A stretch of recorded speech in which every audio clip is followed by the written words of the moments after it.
leadoff man. Brought to you by Elmhurst Dodge, Illinois' largest Dodge dealer because of the people.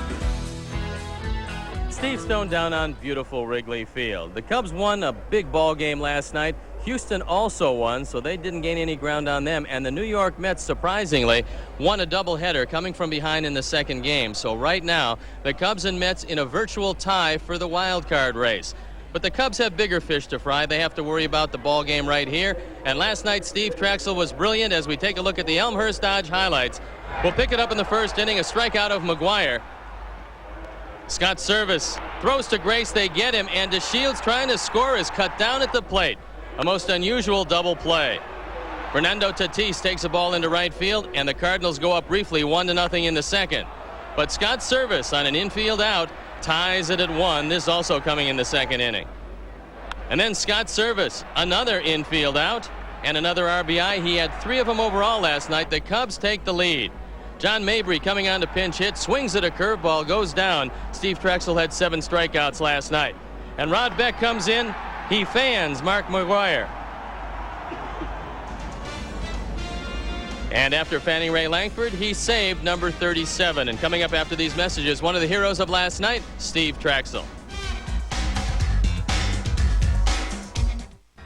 On the weigh-ins, Sean gets a feel for the good life. The doorman just tried to give me a cavity search. We don't have a doorman. What? The weigh-ins. Then on the Jamie Foxx show, it's Braxton's birthday.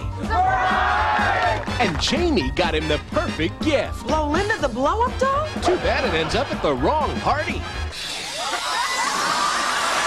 Jamie Foxx after the weigh-ins and before a special second weigh-ins. Tonight at 7 on WGN. Presenting the vacuum cleaner you won't believe. I couldn't believe how much hair was picked up. It picks up everything.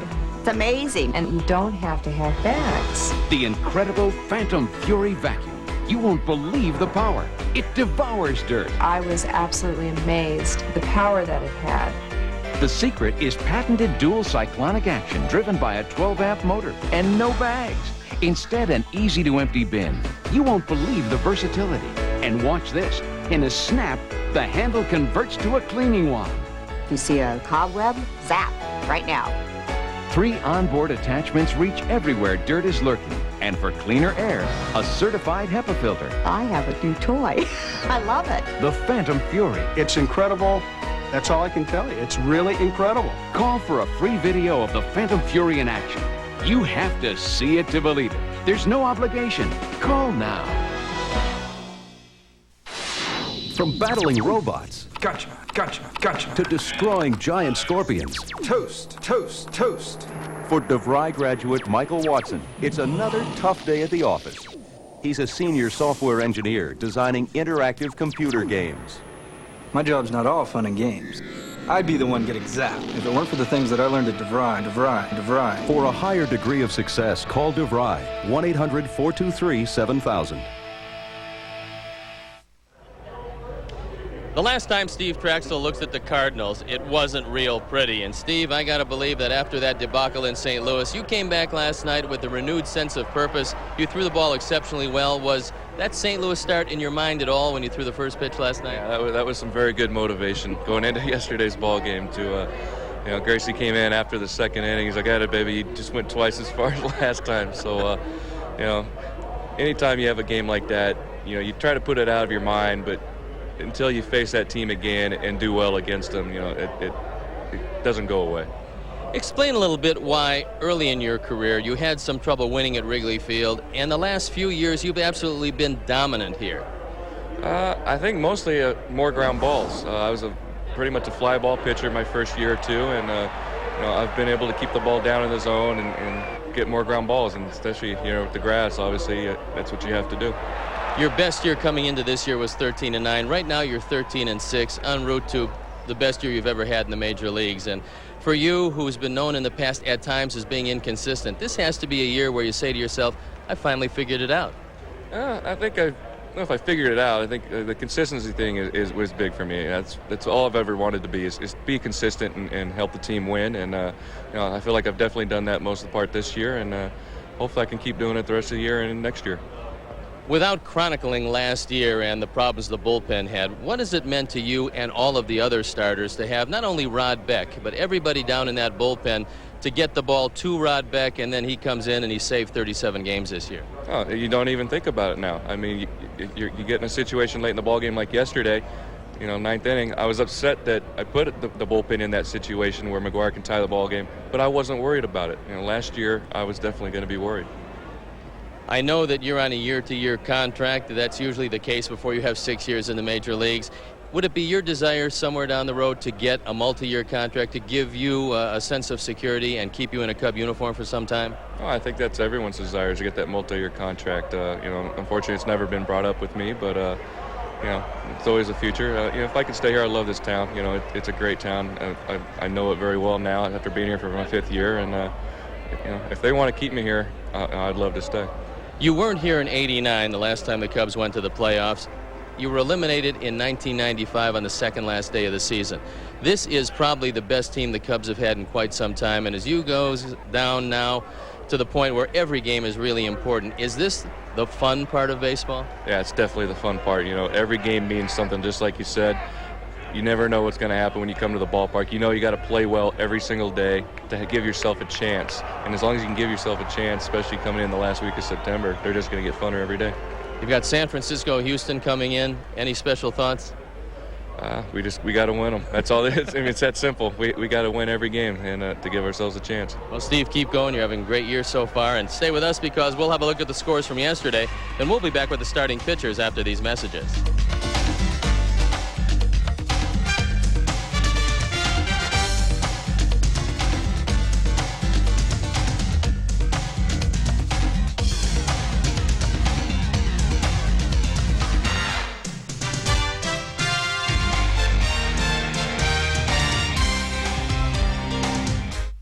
Hi, I'm Linda Carter, and I'm here to tell you why ordering your contact lenses direct from Lens Express is such a great idea. We're America's largest contact lens replacement service. Call now for a free catalog and save up to 50% by ordering direct from Lens Express. And I get the exact lenses my doctor prescribed or my money back. Now that's what I call service. I couldn't do without Lens Express. Call this number now for a free Lens Express catalog. Hey, put down those peas. Take a look at these. I'm Smiley, the MDA dot. Follow me to a bonanza of bargains. Connect the dots in your favorite supermarket aisles. Buy special aisles of Smiles products that save you money. And help MDA help people in your community. Saving money and helping Jerry's kids. I love that. Look for my smile in supermarket aisles. Connect the dots each time you shop. I had the weight of the world on my shoulders. I was emotionally and physically down, out of balance. Then I found Harmonex from SunSource, a unique combination of St. John's wort for emotional well-being and Siberian ginseng for physical well-being. Keep balance in your life with Harmonex. Arthritis, backache, sore muscles? Give pain the 1-2 punch with Icy Hot. It goes on icy to dull the pain, then gets hot to relax it away. Fight back, give your pain the 1-2 punch and knock out pain with Icy Hot. On the mound for St. Louis is former Cub Kent Bottenfield. He threw a very good game against the Cubs in St. Louis, so there should be a measure of payback today. And Mark Clark going to the mound for the Cubs, and with the wind blowing in, it should be to his advantage as the Cubs try to sweep the Cardinals, doing to them what the Cardinals did to the Cubs in St. Louis. And I know it's going to be exciting. It's Sosa and McGwire. It's the Cardinals. It's a packed house. And who could ask for more? So stay tuned for baseball.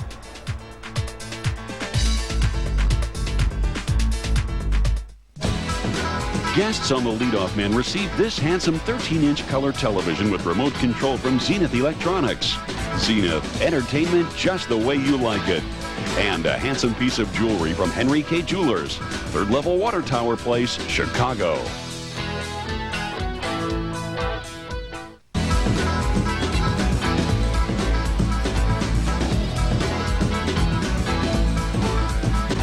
The Leadoff Man has been brought to you by Elmhurst Dodge, Illinois' largest Dodge dealer because of the people.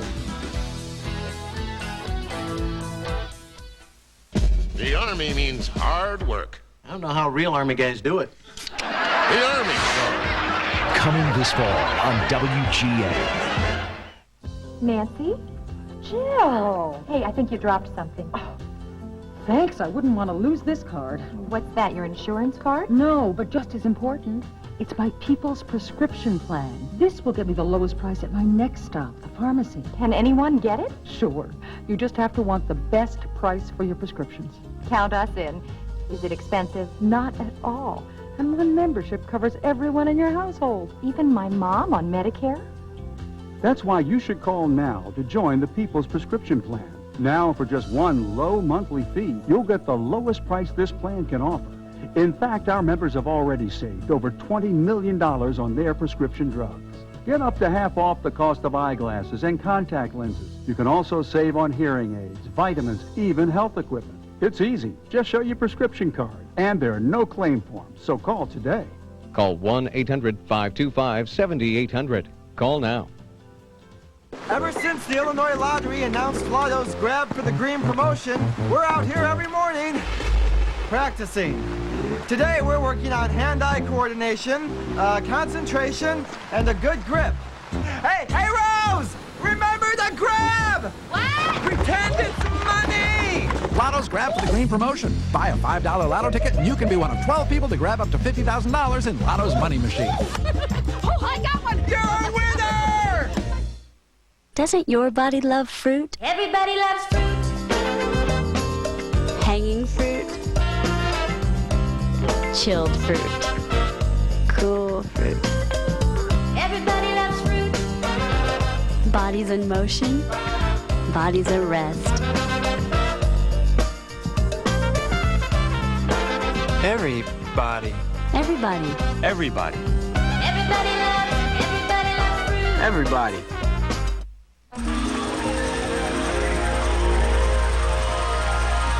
The following is a presentation of WGN Sports. Last night's game was a textbook example of the Cubs' challenge this season. They're chasing the wild card spot while the rest of the world chases Sosa and McGwire. Steve Traxel almost got lost in the glare, but stole the show with an outstanding performance against the Cardinals. Today, Mark Clark tries to continue his second-half success. He beat the Astros in Houston last Friday. Kent Bottenfield gets the call for the Cardinals. He knocked off the Cubs in St. Louis last week. So, friends, stay tuned for all the hits, inside and out, as the Cubs and Cardinals battle next.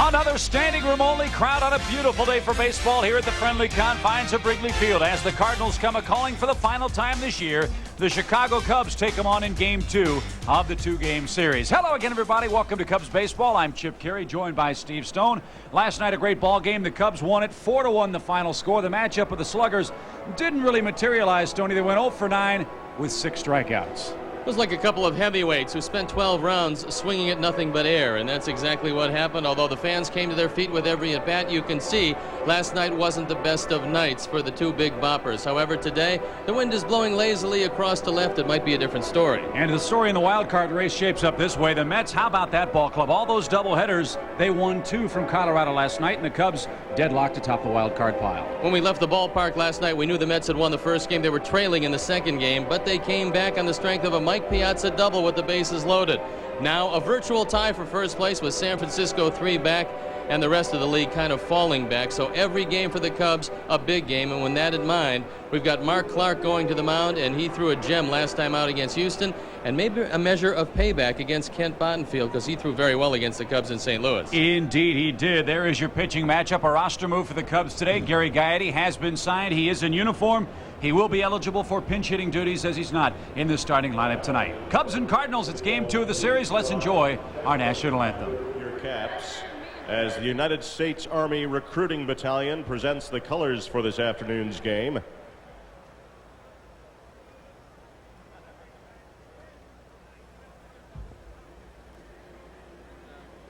And now, ladies and gentlemen, please remain standing and join the Bettendorf High School Choir as they honor the United States by performing our national anthem. Freedom and justice. Freedom and justice. Liberty for all. Freedom and justice. Freedom and justice. Liberty for all. Freedom and justice with liberty for all. America, America, God shed His grace on thee. Oh, say, can you see by the dawn's early light what so proudly we marched at the twilight's last gleaming? Whose broad strides and bright stars through the perilous fight, for the ramparts we watched were so gallantly streaming. And the rockets made waves from bursting gave proof through the night that our flag was still there. Oh, say does that star-spangled banner yet wave o'er the land of the free and the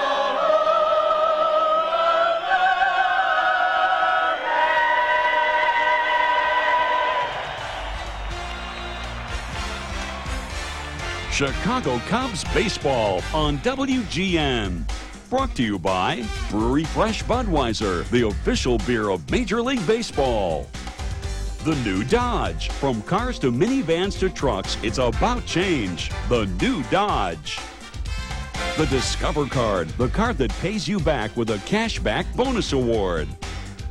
AutoZone, the best parts in auto parts. Pepsi, Generation Next. ComEd, the official electric company of the Chicago Cubs. ComEd, what do you do with your power? And by Southwest Airlines, offering low fares and frequent flights. Southwest Airlines, the official airline of the Chicago Cubs. What is Nicorette? Nicotine replacement gum. It helps you stop smoking cigarettes, but you don't chew it like regular gum. You bite Nicorette until it tingles. Then you hold it between your cheek and your gum. And you get a lower level of nicotine to help you fight your cravings. And as your cravings get fewer and fewer, you use less and less and less Nicorette until you use none. And none is a wonderful number. Nicorette gum helps you fight your cravings, your habit, your way. You can do it. Nicorette can help. Hey, Cub fans, keep your eye on the ball. Every time a Cub player hits a homer at Wrigley, you could be a winner. It's the Southwest Airlines How Far Did It Fly home run contest. After every Cub homer, write down the distance along with your name and address and send it to WGN TV. We'll choose 10 winners to fly to any Southwest Airlines destination. For every Cub homer, ask yourself, how far did it fly? From Southwest Airlines, official airline of the Chicago Cubs.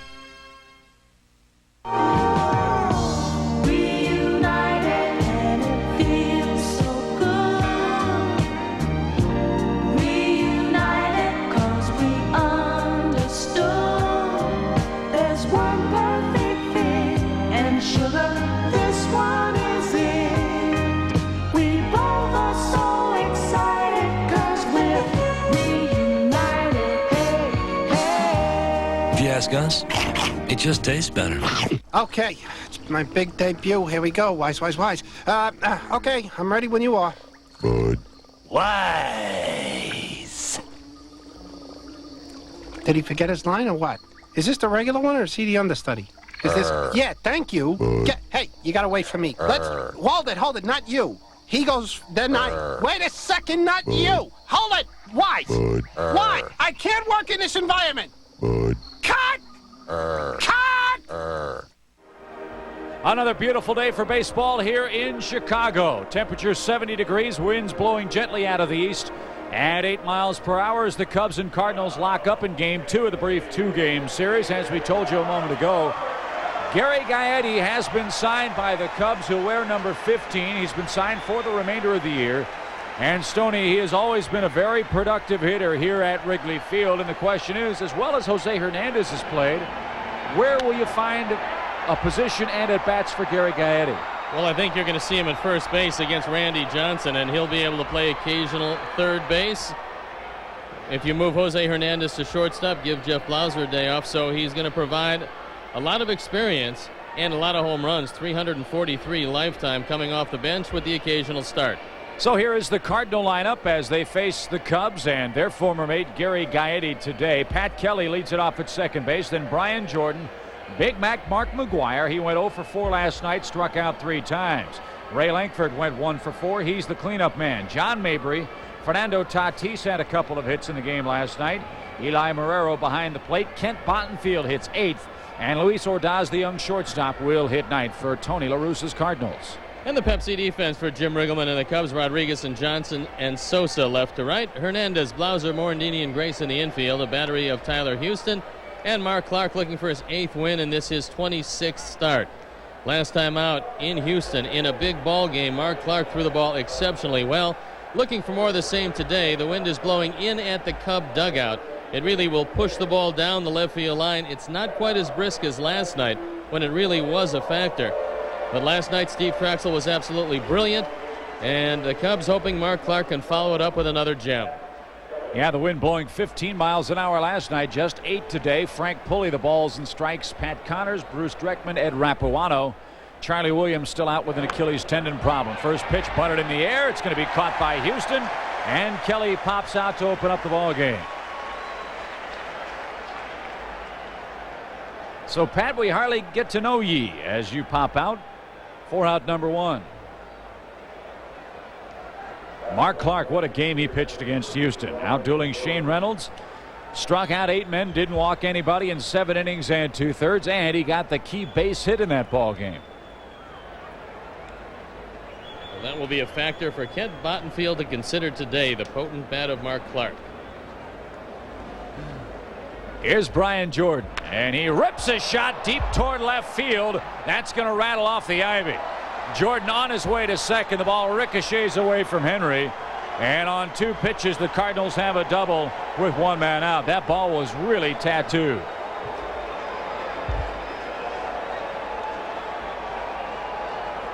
Mark Clark against the Cardinals in his lone appearance went 6 1/3 innings, give up 5 earned runs. This is a fastball. It's on the inner portion, and Brian Jordan puts a charge into it. So last night he was 1 for 4. He starts off taking it against the ivy and winds up at second base. And Big Mac will stand in. McGwire hitting .285, 47 home runs, 106 runs batted in. He sends a drive deep toward left. Back goes Henry at the track. He's got room, out number 2. Oh, he just missed. Well, fortunately, the 8-mile-an-hour wind was blowing in ever so gently. Otherwise, it's 2-0 early. As Mark McGwire, the best swing in the series, just missed hitting it out of the ballpark. He goes down and tries to get it. Henry reaching for the ivy, knows he has just enough room in a step, and he makes the catch. Nothing to it. Had it all the way. One on 2 outs. As McGwire now 0 for 5 in the series. Well, they have hit 2 rockets against Mark Clark so far in this first inning. As Lankford the hitter. This guy having a very good year for the Cardinals. Hitting .326 since the All-Star break with 11 home runs, 42 driven in. And lifetime against Mark, 3 for 7 with a home run. But Mark quickly ahead of him, 2 strikes. You got a couple of choices on Lankford, who is a strikeout man. You can throw high fastballs away. He usually swings through those. You don't want to keep it down and away, however. That's a ball he can drive out to left center. And he will swing at that forkball in the dirt when you get ahead of him. Well, let's see if that's what Mark has in mind. Here's Langford all the way back in that left-hand batter's box. Runner at second, 2 outs. It's high. Ball 1. The Cardinals head to New York. They've got doubleheaders Thursday and Friday. Then they go to Pittsburgh for 3. So Cub fans everywhere want to root for the Cardinals after today's play. The 1-2. It's high. 2 balls, 2 strikes. The Mets, as we told you, won their doubleheader yesterday, and the amazing thing is that's not an infrequent occurrence for them. They've won the last 3 doubleheaders. In fact, the last time the Cubs saw them, they beat them in a doubleheader, and they won one 2 days before that against Milwaukee. The 2-2. He's gone full now, 3-2 after jumping out 0-2. And another tough man for Clark to handle. John Mabry is waiting on deck. Scoreless game in the top of the first at Wrigley Field. Another gorgeous day for baseball, but hot weather is a-coming. We expect it in time for the weekend. And Clark steps off as Jordan has too large a lead for his liking out at second base. Well, Jordan will take off if nobody pays attention to him. He is a very good base stealer, and he's got a huge lead out at second. He's stolen 13 bases. Clark checks him at second. The payoff pitch. Back to the mound, through the glove of Clark. Morandini can't make the play. It's into center field. And Jordan scores a gift run to put the Cardinals in front 1-0. It's ruled a base hit by Langford. He drives home his 81st run of the year. This is a play that Mickey usually makes. He gets it by Mark Clark. Morandini up the middle. And it just takes a hop over his glove. And more times than not, Mickey will turn that into an out. This time it's a base hit, and the Cardinals go on top 1-0. Yeah, Jordan had stopped at third. Knowing how well Morandini had played at second base, he didn't expect that ball to slither through, but it did. And the Cardinals have a 1-run lead, and John Mabry the batter, and he takes strike 1 called. Looks to me like Frank Pulley is going to give the outside corner today to Mark Clark. So you probably want to take advantage of that. Langford has swiped 17 bases, been caught just 3 times. And he's got a very good lead. Leaned it towards second, but got back very easily. Well, I would think that this would be a very good running situation. Not necessarily on this pitch. It's pretty easy to call a pitch out 0-1. Hands on his knees. He's going. The pitch swung on, hit high in the air down the left field line. And out of play. Boy, oh boy, Langford had second base stolen if Mabry had taken that pitch. But he didn't. Cubs fans happy of that. Now Mabry's behind 2 strikes. Mark Clark got the ground ball he wanted from Langford, but Ray hit it into a perfect spot right up the middle. And the Cardinals have scored the first run of the game. Well, the Cardinals also scored the first run last night, and it did them very little good. Boy, that was a fun ball game last night. Everybody oohing and eyeing with every big cut that Sosa and McGwire took. How about the shooter coming in with 2 strikeouts of none other than McGwire and Langford to end it. The 0-2 swung on, hit a mile high in the air, deep down the right field line. Sammy over near the wall, runs out of room as Mabry pulled it foul. And that's the wind blowing in here. Otherwise, that is on to Sheffield, but not today. See that wind blowing across toward the Cub dugout. Actually, it'll change and occasionally blow straight in, but it certainly is in the pitcher's favor.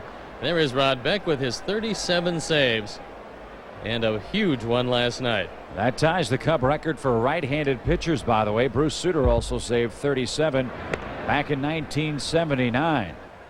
The all-time Cub record, of course, is 53. That by Randy Myers in 1993. Hopefully Beck can approach that talent. That would be something. 0-2. Pitch out, nothing doing. A ball, 2 strikes to Mabry. A man that's really without a position for the Cardinals. He's an outfielder by trade, but they've tried him at third base. That wasn't the answer. They got Tatis with Gant, with Langford, with Jordan, with J.D. Drew coming along. Mabry's going to be a fourth outfielder, it would appear, with St. Louis. The 1-2. Ripped through the right side and in for a safe smack into right in front of Sammy. So the Cardinals with 2 straight hits. Clark's gotten ahead of Langford and Mabry, but hasn't been able to finish either one of them off. And now Tatis, a man that had a couple of hits last night, will be the batter. After some adventuresome base running last night, the Cardinals have shut it down somewhat. Langford couldn't take off with the crack of the bat because he would have run right into the ball. And that hesitation stopped him at second base. So you don't want to make the third out at third, especially with Fernando Tatis, who has hit the ball very well against the Cubs. And more times than not, in RBI situations, he'll take that breaking ball to right field. Well, did you see some of the averages that the Cardinals have against the Cubs in 1998? It's unbelievable. John Mabry hitting .500 before his base hit a moment ago. He's 6 for 11 now. Tatis is 8 for 18. That's .444. Brian Jordan .424 coming in. Marrero .391. Ray Langford .353. Yet the Cubs lead the series 4-3. 2 balls, no strikes.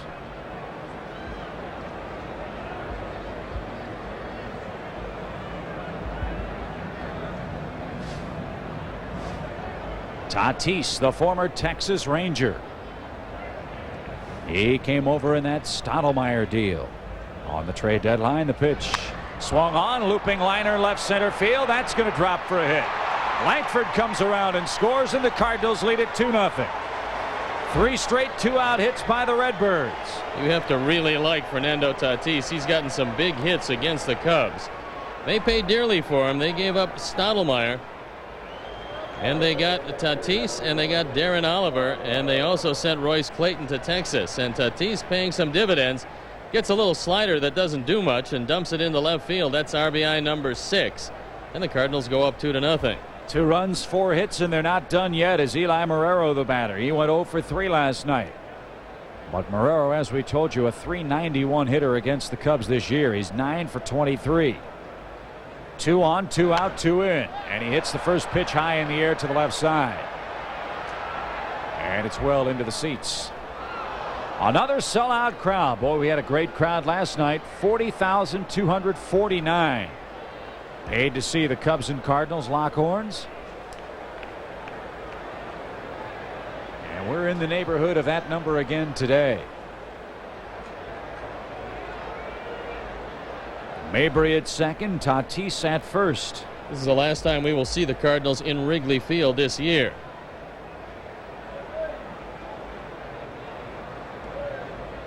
The 0-1. 0-2 inside corner strike. This is such a great rivalry that every game is met with just a little bit of increased intensity. And it doesn't matter where the Cardinals are or where the Cubs are in any given year. 0-2 to the Cardinal catcher. And again, Clark misses outside. 1 ball, 2 strikes. The Redbirds led last night, as Steve mentioned, but dropped the game 4-1. And Tony La Russa hoping that Kent Bottenfield will do what he's done in the last 8 times out. That's pitched very, very effectively. Marrero stays alive. 1 ball and 2 strikes. Cardinals pitching staff is going to be put to the test, and it's a staff that has been tested all year because of all the injuries. And with back-to-back doubleheaders in New York against a very tough Met team, after this game, the Cub fans become Cardinal fans for at least 2 doubleheaders. 1-2 to Marrero. Swung on, hit high in the air toward left. Henry stumbles, recovers his footing, and makes the grab. And that retires the side. The Cardinals score twice. They do it on 4 hits, and after a half inning, it's 2-0 St. Louis.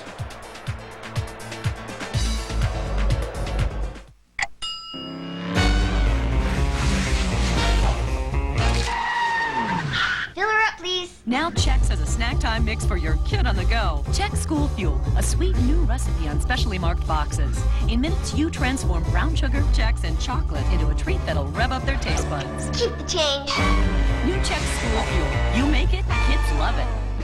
Also find a coupon for a free box of Gladlock sandwich or snack bags on boxes of Chex.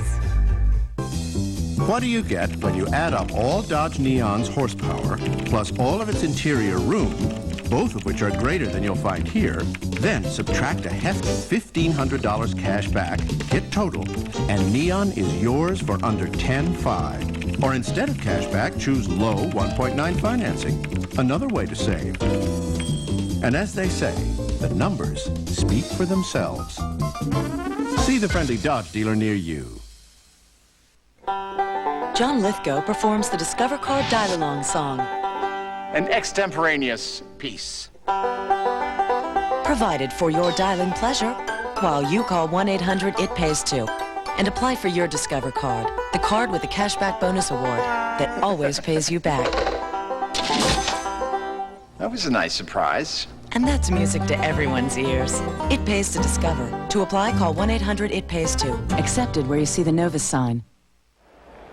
Boy, it's an Inner Harbor shirt kind of day today at the ballpark. A beautiful day, and here's a look at the Cubs. Pepsi starting lineup. Lance Johnson will lead things off, then Mickey Morandini at second base. Sammy Sosa, Mark Grace, Henry Rodriguez, then Jose Hernandez at third. Tyler Houston behind the plate, Blauser, and Mark Clark, the lower two. The defense for Tony La Russa and the Cardinals, Mabry, Langford, and Jordan left to right. Tatis, Ordaz, Kelly, and McGwire in the infield. Eli Marrero behind the plate, and former Cub Kent Bottenfield looking for his 5th win, and this is his 14th start. He's been a very flexible man for Tony La Russa.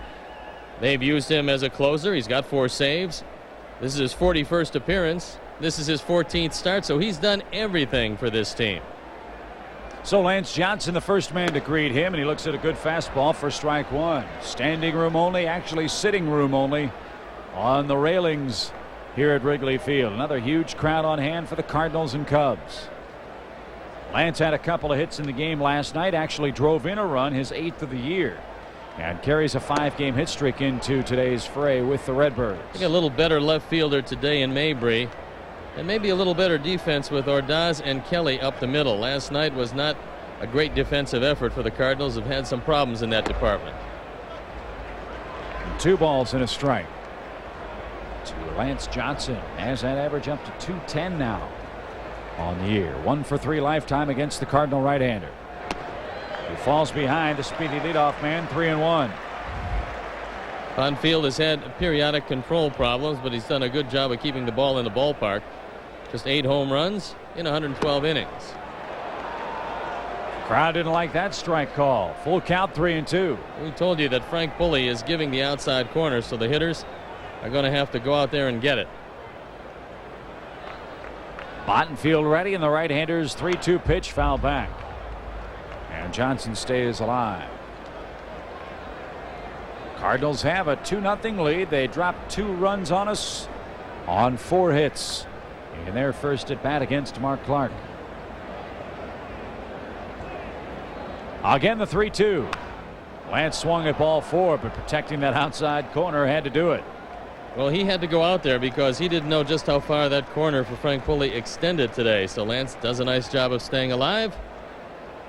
And there's a young man who's absolutely ecstatic. He gets an early souvenir and gets to watch McGwire and Sosa go head-to-head. Again, the 3-2. He missed outside. Leadoff walk.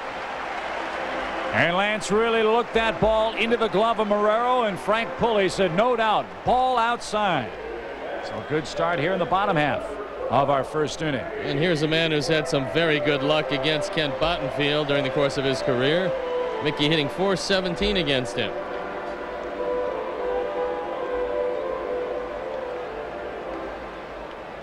A 5 for 12 average is that .417 percentage. And Morandini, a .315 hitter overall on the year, looks at a ball high. 1-0.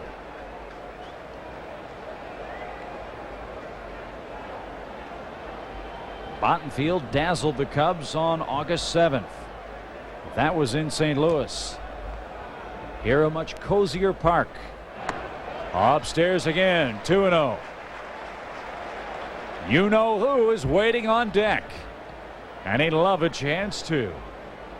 Wrap number 48 right here.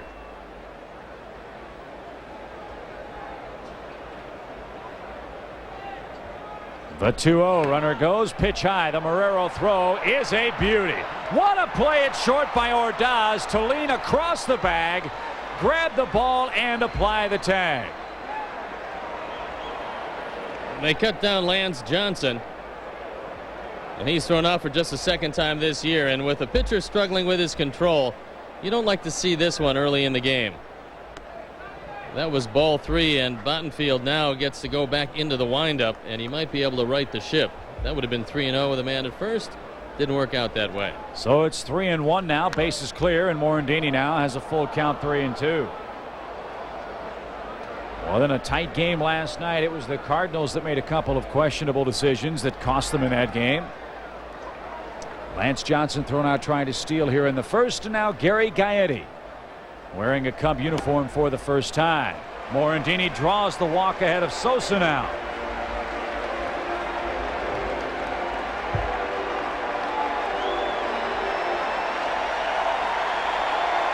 So here comes Sammy.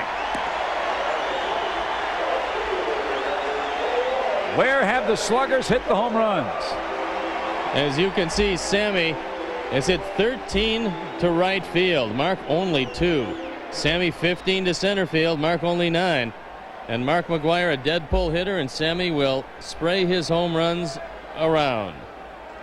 And with the wind blowing in but toward left a little bit, see if Sammy can yank one down the line. He just missed hitting one last night. 1 ball, no strikes, and the king is here. Let's see if Sammy can get them all shook up again. The pitch. Here's a strike, 1-1.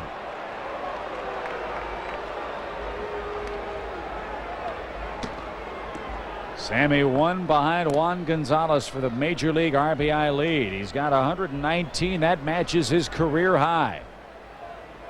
A ball and a strike. Marrero sets up away. The pitch fouled back, 1-2. Gonzalez hit a solo home run last night to reclaim the Major League lead. Sammy has seen a lot of fastballs in on his hands from the Cardinals in the 2 series we've played him. I would think Bottenfield would go to a slider away right here, but they're staying in. And it's a perfect pitch. Strike 3 called. 2 down. Sammy guessing something else is struck out looking for out number 2. Well, that's exactly how Pet Kajzek pitched him last night. The only time he saw a right-hand pitcher, and this is just a beautiful pitch. There's just nothing you can do with it. So tip your cap to Bottenfield. Sosa and McGwire 0 for 1 in their individual matchup, but the Cardinals lead the game 2-0. And now Mark Grace, the Cub hitter. He's got a 7-game hitting streak on the line today. Low, says Frank Pulley, 1-0. Well, I like what Mark did last night. He hit a couple of balls into left center field. When he's starting to pick up that average, he'll take that outside pitch and hit it to left or left center, trying to take it right over the head of the shortstop. When he tries to pull that outside pitch, that's when he grounds to the right side. That one on the outside corner evens the count. At a ball and a strike.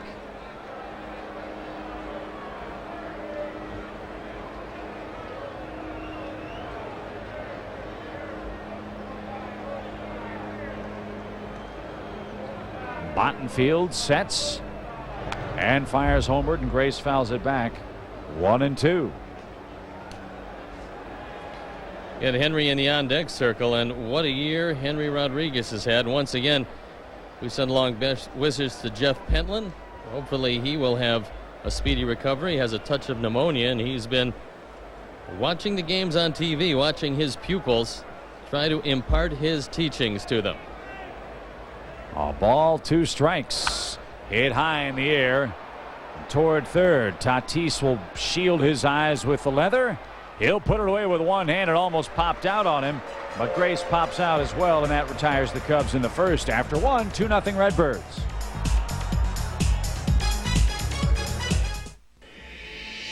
Flying to the New England area for business?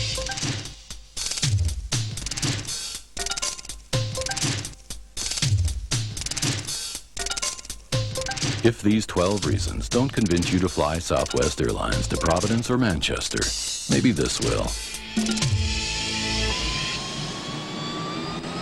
Call 1-800-IFLY-SWA. You are now free to move about the country. Here we are in this simple, majestic setting. None of the usual interruptions, nobody around to distract us from introducing AT&T One Rate Plus. Now, the key point, the thing to remember, is that every call you make from home with One Rate Plus, every call, day and night, 10 cents a minute. Did you say 10 cents a minute, dude? How do they find me? AT&T One Rate Plus. 10 cents a minute, anytime. Call 1-800-4-1-RATE to enroll. This is the 98 Dodge Avenger. It offers huge 17-inch tires for stability, a rigid body structure for quiet, and a sophisticated system of valves and bushings for optimum tuning of ride and handling. We thought we'd start there, because if we started with Avenger's looks, we'd never get your attention back to bushings and valves. See your friendly Dodge dealer today and get $1,000 cash back on Avenger. 2-0 our score after one from the friendly confines of Wrigley Field. The Cardinals go back to work against Mark Clark. Kent Bottenfield, the pitcher, leads off. He hits in the number 8 slot for St. Louis.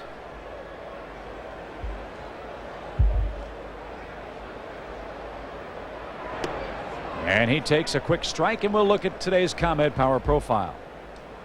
Today's ComEd Power Profile is the last time that Mark pitched against the Astros, and he was terrific. That's a very tough ball club in their home park. And Mark shut him down pretty much, and the Cubs won that one.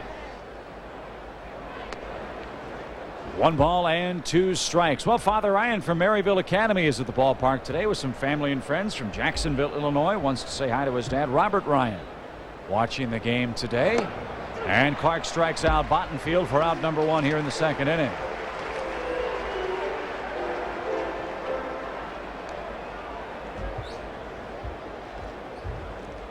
What a pitching performance by Steve Traxel yesterday. And he said he had a little added incentive after what the Cardinals did to him in St. Louis, where they mugged him in the first inning for 9 runs on 7 hits.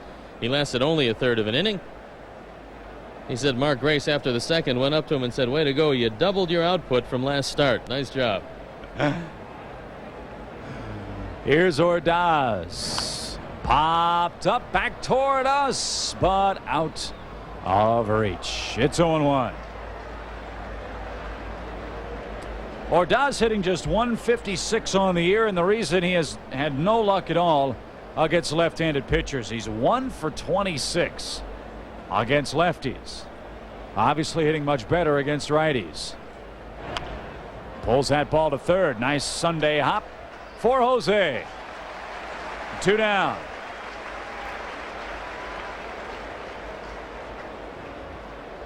This guy's a good third baseman. This took a funny hop, and Jose stays right with it. The hop comes up right around the Cubs logo, and after that it's easy. So Pat Kelly, the hitter, he popped to the catcher trying to bunt his way on back in the opening stanza. Mark Clark gave up 2 runs with 2 men out. And that's the score in our ball game.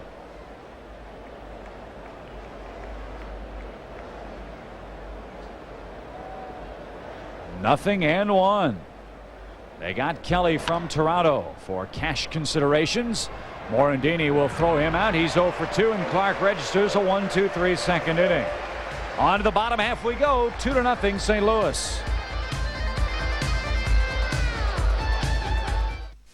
New evidence. All toothpastes, even regular Crest, Colgate, and Mentadent, leave plaque on your teeth every day. They can be too coarse to penetrate microscopic crevices where plaque and deep stain collect. New evidence. Arm & Hammer Dental Care, the only formula with a high level of baking soda, is better at cleaning plaque away. It dissolves so fine it penetrates crevices where deep stain builds. Teeth are clean and white every day.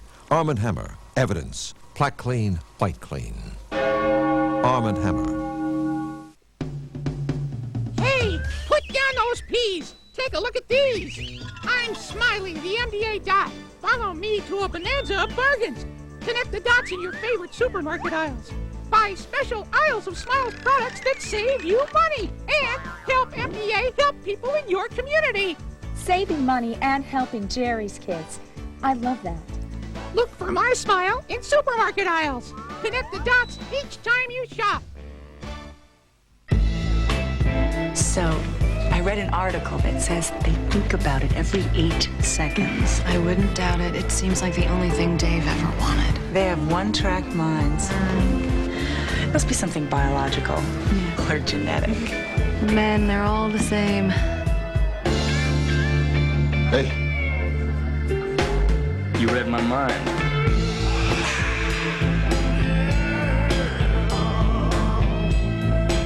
Evil returns. Goodbye, Mr. Johnny. Nightman. Sunday night at 10:30 on WGN. Sean gets a feel for the good life. The doorman just tried to give me a cavity search. You don't have a doorman. What? The Wayans. Tonight at 7 on WGN. Henry Rodriguez leads off the Cubs second and looks at a ball low. 1 ball, no strikes. Henry hitting .245, 30 home runs, and 81 driven in. That ball sprayed foul out of play down the left side. Kent Bottenfield was a pretty good pitcher for the Cubs last year in 64 appearances. Had a .386 ERA. He had a couple of saves and was very durable. But when they refused to offer him a contract, he decided to move down south a little and sign with the Cardinals. 1-1. It's high 2-1. Well, how about this? Henry Rodriguez again, 30 homers this year, 92 home runs since opening day of 1996. Bottenfield has been dazzling for the Cardinals all month long, but he's got 6 no decisions in his last 8 starts. But the Cardinals may have found somebody to help out the rotation next year, but he's had all kinds of control problems in this game. He's walked now 3 men in an inning plus. Cubs would like to make him pay the price for this lack of control, which is kind of uncharacteristic for him.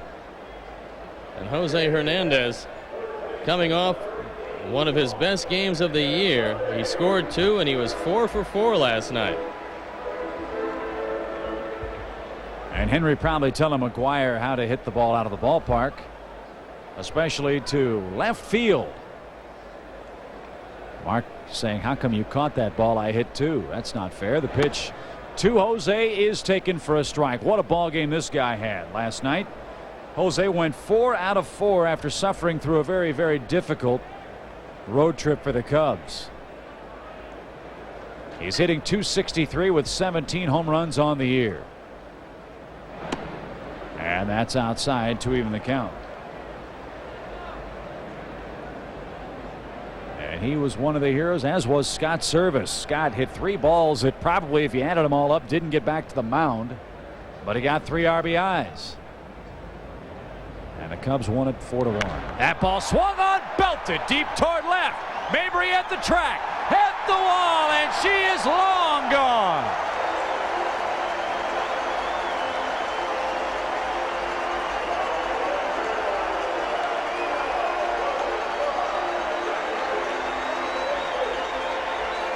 Well, Mrs. Hernandez, whatever you're feeding Jose, spread it around a little bit. He's 5 for his last 5, and the Cubs have tied the game. Bottenfield tried to sneak one inside on him, and Jose Hernandez turned on the fastball. His 18th home run, his 60th driven in. And just like that, it's a tie game.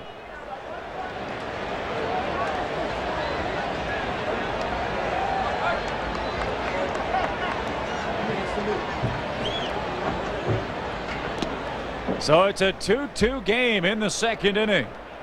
And Tyler Houston the batter, and again Bottenfield falls behind 2-0. That ball swung on and hit hard and out of play.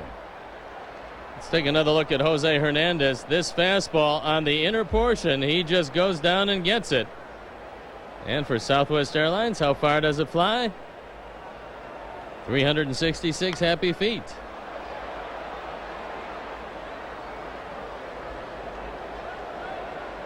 Glenn Allen Hill getting a little FaceTime on TV today, telling Jose how to hit that fastball inside.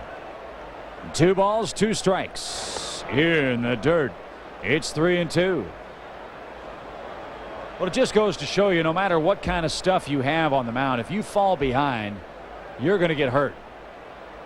And Bottenfield has had that happen to him here in the 2nd inning. Tyler may have swung at ball 4, but he does stay alive. 3-2.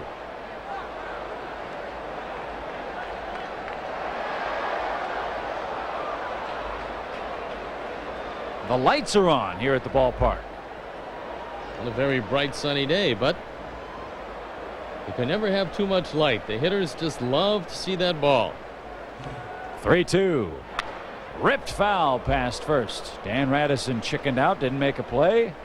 Just kidding, of course. That ball was hit like a bullet down past first.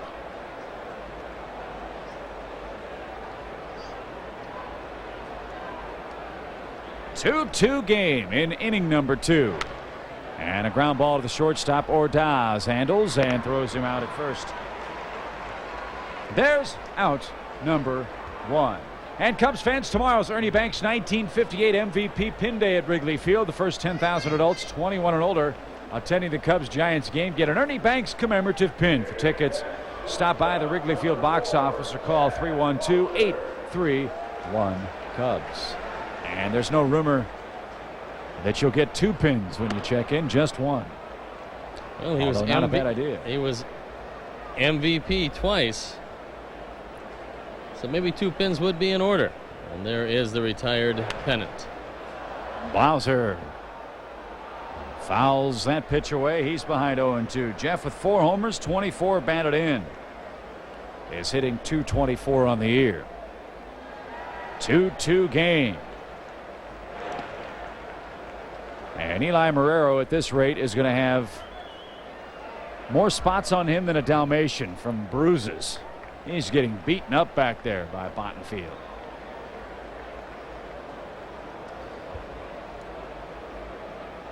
The 1-2. Strike 3 called on the inside corner.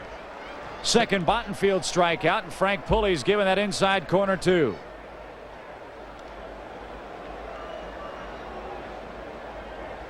All-time Cub leaders, you see Ernie Banks on top of Billy Williams, Ron Santo third, Ryan Sandberg and Gabby Hartnett round out the top 5. Mark Clark the hitter. Speaking of the coach, Ron Santo, this date 1969. Ken Holtzman no-hit Atlanta 3-0. Ron Santo hit a 3-run homer off Phil Niekro in the first inning, and that's all the Cubs needed. And Clark's bid for his 3rd hit of the year is denied on a leaping grab at second by Pat Kelly. But Jose Hernandez ties the game with his 18th homer of the year, and as we head to the 3rd, it's 2-2. Frosted Cheerios, so good this box never closes. 32, please. You're going to want a lot more than that. Sorry, break time. Hope no one's in a rush. Oh, whatever. Don't worry about it. We're fine. Don't worry. No rush. Every O is frosted the whole way around for a taste you can't get enough of. Frosted Cheerios taste so good this box never closes. Of course this is an emergency. I'm out of cereal. In Murray, Utah, a lot of folks like to work on their cars themselves, and they come to AutoZone because they know they'll find quality parts, low prices, great selection, and helpful people like Rick Perry. Now, Rick's been around cars all his life, so he knows a thing or two about looking up parts and solving problems. And whether it's selling new parts or testing old ones, he's always glad to help. You see, when it comes to getting the right part, the right price, and good advice, there's just no place better than AutoZone. Look inside a new Dodge Ram conversion van, and you'll find a virtual home on wheels. But take away features like the video system, captain's chairs, and plush interior, and you'll find the remarkable new Dodge Ram van with a more powerful Magnum V8 and strong unibody construction. After all, even a home on wheels should be built on a solid foundation. And with $1,500 cash back, you can start construction right away. See the friendly Dodge dealer near you. What happened when Jamie's gag gift for Braxton ends up at the wrong party? The Jamie Foxx Show tonight on the WB. WGN TV on the web. The latest in news, weather, sports, and more. Visit Chicago's very own at WGNTV.com. Cubs Cardinals tied at 2 after 2 innings. Jordan, McGwire, and Langford here in the third for St. Louis. Jordan doubled on the first Mark Clark pitch he saw. And he hit that ball hard but foul past Rene Latchman. For a strike. Let's pause quickly for station identification. This is America's #1 sports station, WGN, Chicago. No balls and a strike. Jordan lines it into left field. He's got 2 hits. A 6-game hitting streak for the St. Louis right fielder. And Jordan now 3 hits in this series. He's aboard now for Mark McGwire, who just missed hitting number 48 his first time up. Well, Jordan had a few problems hitting Mark Clark coming into this game, but none today. And now you have to watch Jordan close at first, even though you have McGwire up. Jordan is a good base runner and will steal a base. He's stolen 13, been caught 4 times. And they're the 2 sluggers who have been shut out in this series so far. So Big Mac digs in, swung on, hits it high in the air on the infield. Boy, he is really struggling. It seems like, Stoney, he's swinging at everything. McGwire pops out. He's hit a ball to the wall. He's hit a ball on the infield. Let's hope he doesn't find the range in between and hits it hard someplace. 1 away. Since the All-Star break, he has certainly been struggling, and he went up there with the idea that he was going to swing at the first fastball close, and he did a couple of different times. You know, what about the pressure thing? Obviously, that's what everybody around baseball is paying their money to see. McGwire hit, Sosa hit. Both of those men, I think, have taken very different approaches in how they have dealt with the onslaught of attention. But you have to wonder if it's really starting to get to McGwire now, if it hasn't already. That pitch hit a mile high in the air as well. At third, Jose Hernandez has a play. It blows right to him. Now he moves to his left for 2 down. I think the pressure is very much self-imposed. Obviously, they're going to meet with the reporters. For McGwire, it's the first trip in. Sammy will talk to them just about every day. And McGwire's been through it before, and I think for him it's kind of old hat. For Sammy, he's going through it for the first time, and so he is like a kid in a candy store who is just relishing every moment of the attention. And who's to say which approach is better? McGwire figures he's taking the approach that's going to work for him. Sammy believes that he's taking the approach that's going to work for him, and at the end we'll see if it works out for either of them. They're both having great years. And whether they crack the record or not, the sad thing is, I would imagine for either one of those men, the perception is going to be that if they don't break the record, it's been a disappointing year for them, and nothing could be further from the truth. Only disappointing if you don't make postseason play. If the Cubs do get in it, then Sammy will be one happy man. John Mabry takes a strike. It's 0-1. But again, yesterday, Mark McGwire was downtown near the Cardinal Hotel having lunch. Several fans recognized him, and with a big smile on his face, he signed everybody's autograph. He was doing that before the game yesterday. For a man who I think in many ways has been unfairly maligned for being honest about his feelings, at least still giving something back to the fans by spending a few moments with them and giving them the autographs before the ball games, and that's very, very classy of Mark McGwire to do. And I, as a baseball fan, hope that both Sammy and McGwire get to 60 and beyond. I think it'd be a great story, and in no way would it demean the accomplishment whatsoever to have more than one man hit more than 61 home runs. But still, they got to hit it, and they still got to get it done before the end of the season, obviously. Another base hit up the middle for the Cardinals. Mabry's 2 out of 2, and they'll have him first and third with 2 outs. In fact, we did ask Mark McGwire about the aforementioned pressure in chasing Roger Maris. The media is not going to stop the player from hitting home runs. The pitcher is, and that's what it comes down to. The guy on the mound, I know, he knows, Griffey knows. We see the best every night. That's why this is so hard, and if it gets done, it's very special. And even if it doesn't get done, as we said, it's been a very special year for both of those men who are each other's most ardent supporters. And that's great to see, too. Well, here's Tatis. He singled home a Cardinal run back in the first. And Clark has now surrendered 6 St. Louis hits.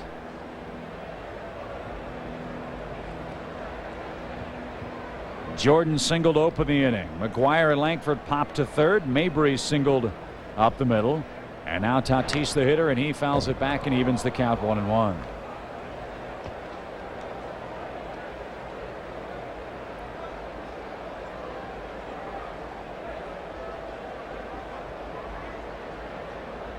Outfield playing Tatis straight away. Fairly deep in left and right. And Lance is straight away center field.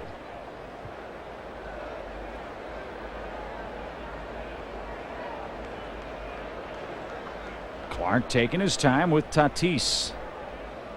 1-1. Breaking ball. 1-2.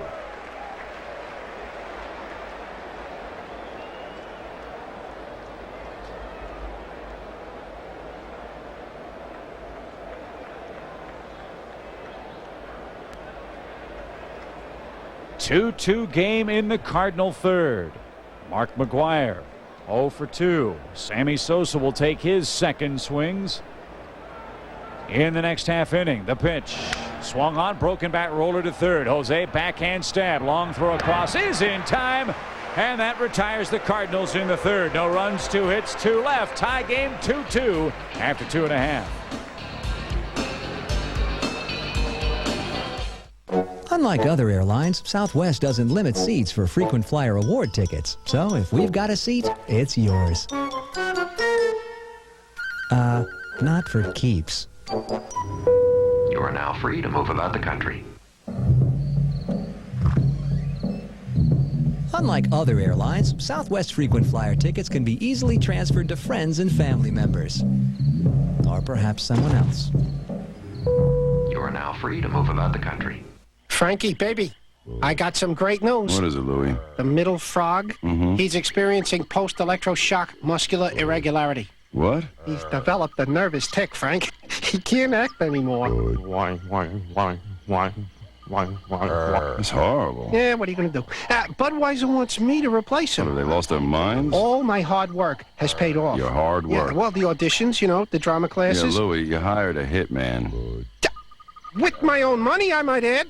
Cubs fans, beware of tickets from scalpers or brokers. You may be buying lost, stolen, or counterfeit tickets that will deny you access to the park. Avoid a disappointing experience. Purchase your Cubs tickets in advance or on the day of the game at the Wrigley Field box office or call 312-831-CUBS. Some fans think they know all there is to know about the Cubs. Then they read Vineline. Vineline, the Cubs monthly newspaper, makes a great gift for any occasion. Subscription rates start at just $19.95 and all new subscribers receive a free gift. To order, call 773-404-CUBS.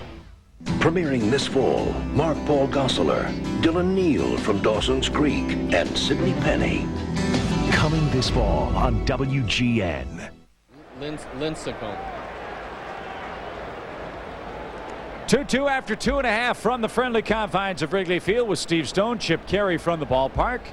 Jose Hernandez has hit a 2-run game-tying home run against Kent Bottenfield, and now the top 3 in the Cubs order look to take the lead here. Johnson, Morandini, and Sammy Sosa. Kent Bottenfield has not had very good control to start the game. He's walked 3 men.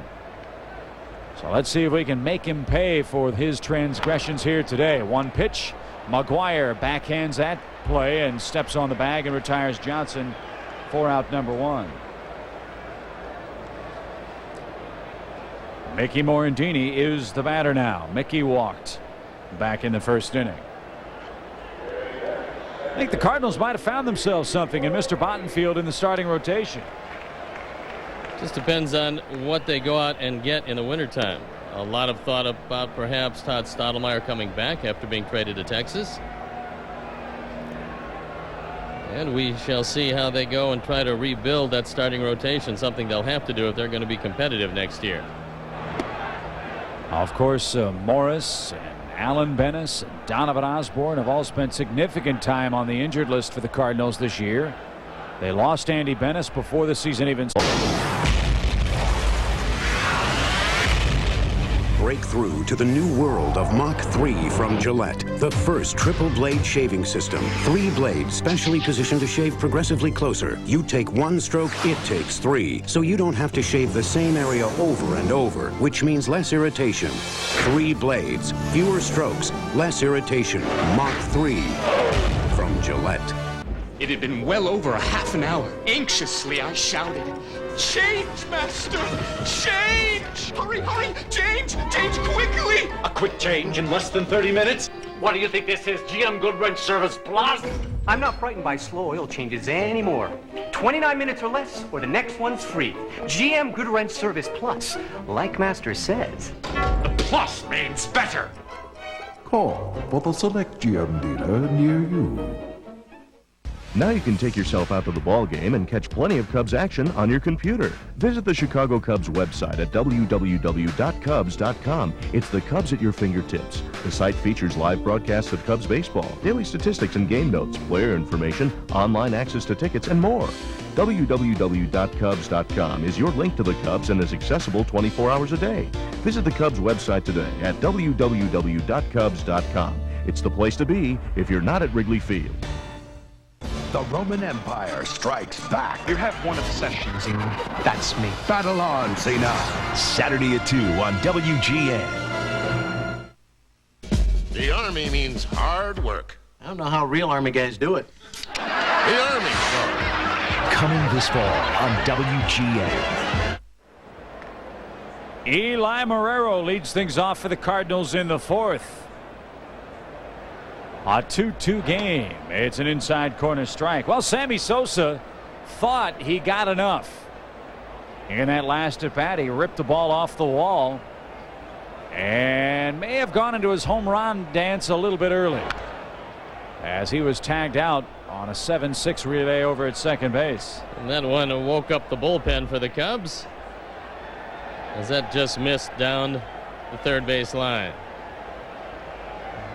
Marrero will eventually be a consistent home run hitter, I do believe. Right now he is just learning the pitchers, but he's pretty strong. 1-2 is outside. What a great valiant comeback this man's made, coming back from cancer. And is now the everyday Cardinal catcher as they've released Tom Pagnazzi and Gary Gaetti, who signed with the Cubs today. That's fouled off Frank Pulley's foot, and Marrero stays alive. 2-2. The other great story, Eric Davis, a comeback player of the year in the American League, hit a couple of home runs last night. Man, oh man. Just after having his 30-game hitting streak stopped, and the Orioles look like they don't intend to lose again the rest of the year. The 2-2. Swung on, line foul. Well, before you count out Baltimore for a playoff spot, remember this. They play the Red Sox head-to-head, I think 6 of their last 9 or 10 ball games of the year. So that's going to be a big situation for the Orioles. They were nowhere to be found at the All-Star break, but they've come charging back since. Marrero loops that ball over Blauser's head, and that's a sign of the strength you were talking about. Well, he took that one out away and still able to pull it, getting it over the head of Jeff Blauser. And with a pitcher in the 8th spot, now you'll find them charging hard at the corners to try to take away the sacrifice from Kent Bottenfield, who struck out looking back in the Cardinal second. 2-2 game. Leadoff man on here in the 4th for St. Louis. Bottenfield does have 5 sacrifices this year, and he'll be trying to push it up the right side and keep it away from Jose Hernandez. Grace has to hold the runner at first. Hernandez ready to go. The pitch is foul tipped into Houston's glove. 0-1. So look down to Rene Latchman now in his familiar third base coaching spot. Now that Mark McGwire is not hitting. When Mark McGwire hits, he is way back. No balls and a strike to Bottenfield. The bunt foul. 0-2.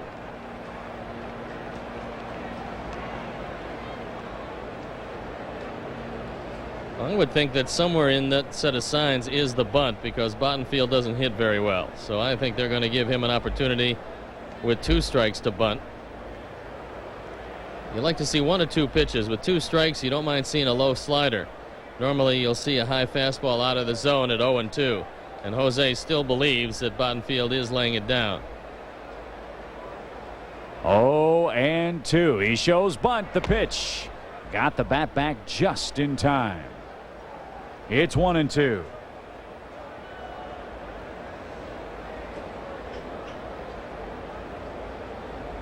Eli Marrero is at first. A 2-2 game in the Cardinal fourth. Tony La Russa, Jim Riggleman matching wits here at Wrigley Field. Clark has surrendered. 7 hits already in the game. The stretch, the pitch, the runner goes, the pitch outside. The Houston throw is not in time. Well, I was about to tell you. A stolen base. Now you don't need the sacrifice. About to tell you that Marrero is one of the better running catchers around, and he had a huge lead. And as soon as Mark Grace took 1 step in, Marrero was gone. So Marrero steals his 3rd base of the year, and he is in ahead of a pretty decent throw. Throw is right on the money, but you see the hand of Marrero in before the ball got there. So Bottenfield stands in the count. 2 balls, 2 strikes.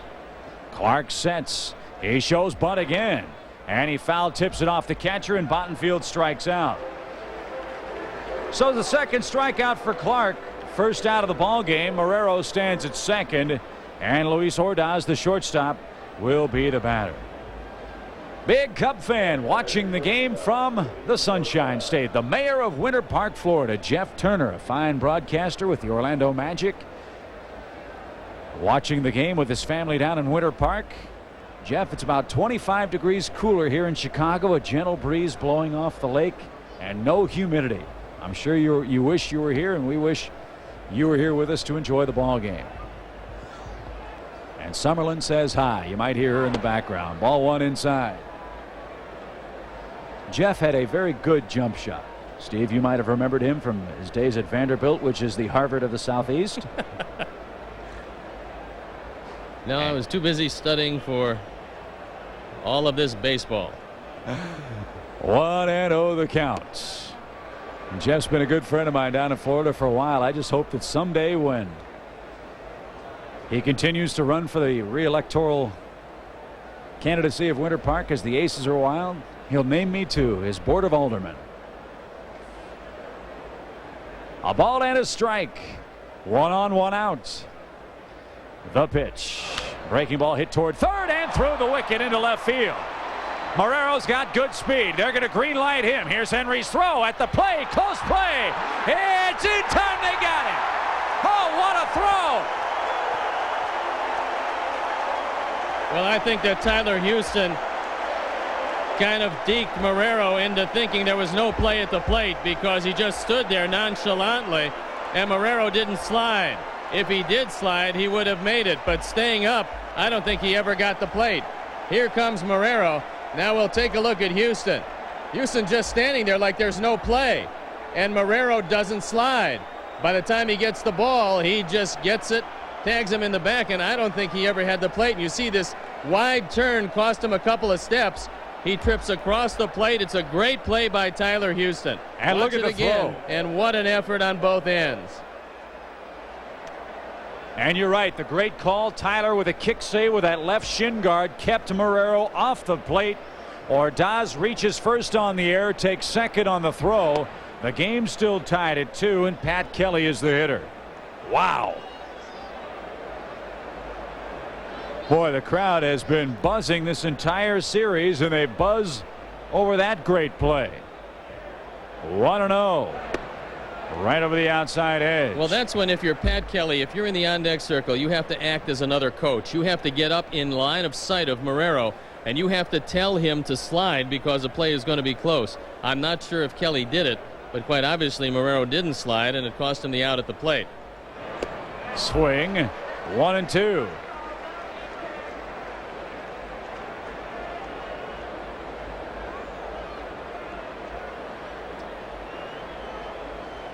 Pat Kelly, a chance to put the Cardinals in front. Clark sets the 1-2. Off the end of his bat, foul and out of play. What set that up was a huge turn at third, and I think that Tony La Russa will be talking to Eli Marrero about cutting the bases a little bit better than he did.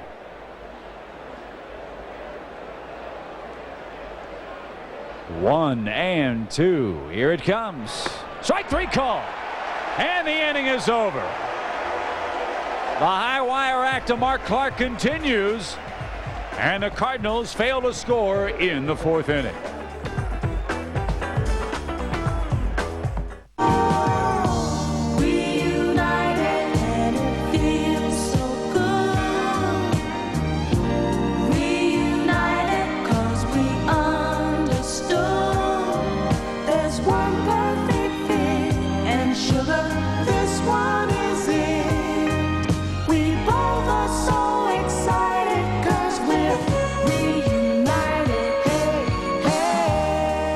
Us, it just tastes better.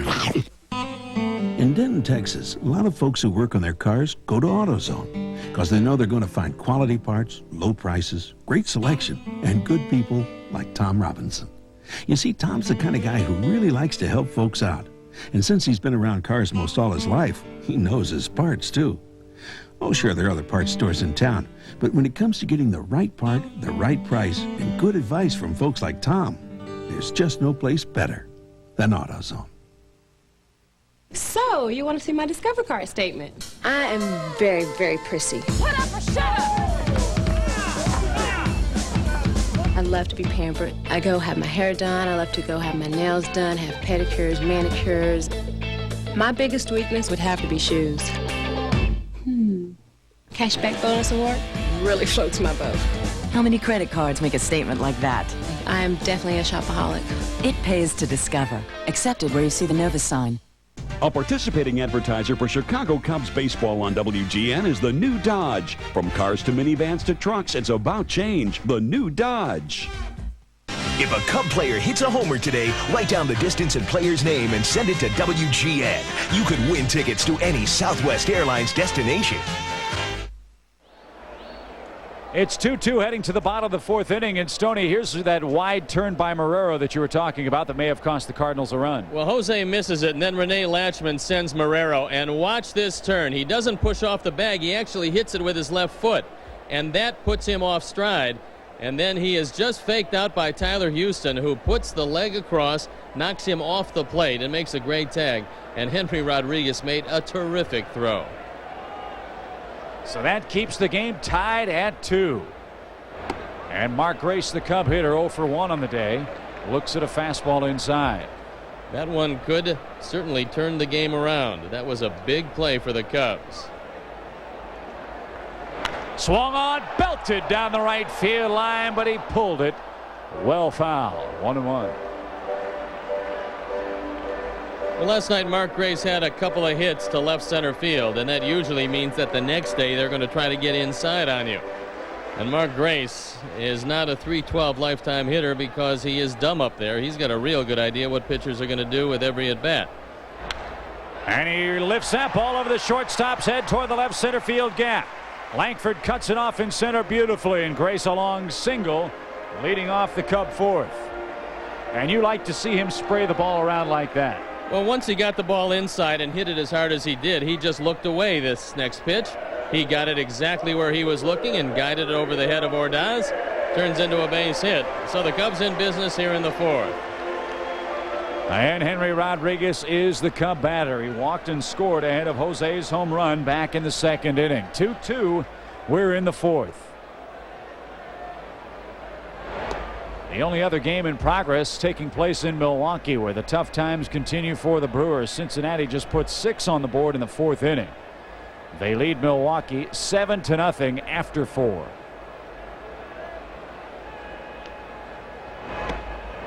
One ball, one strike.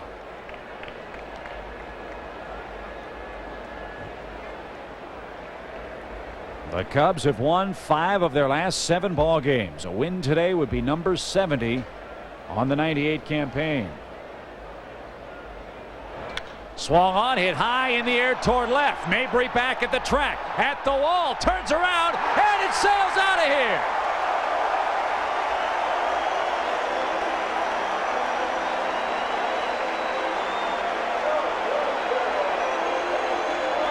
When it left its bat, it looked like a fly ball hit deep. Then it kicked into high gear and sailed out of this place. Wind is blowing toward the left field corner, and Henry hit it in the right spot. His 31st, he's driven in 83. The Cubs have the lead, and they've hit two two-run homers, giving them one more than St. Louis this year.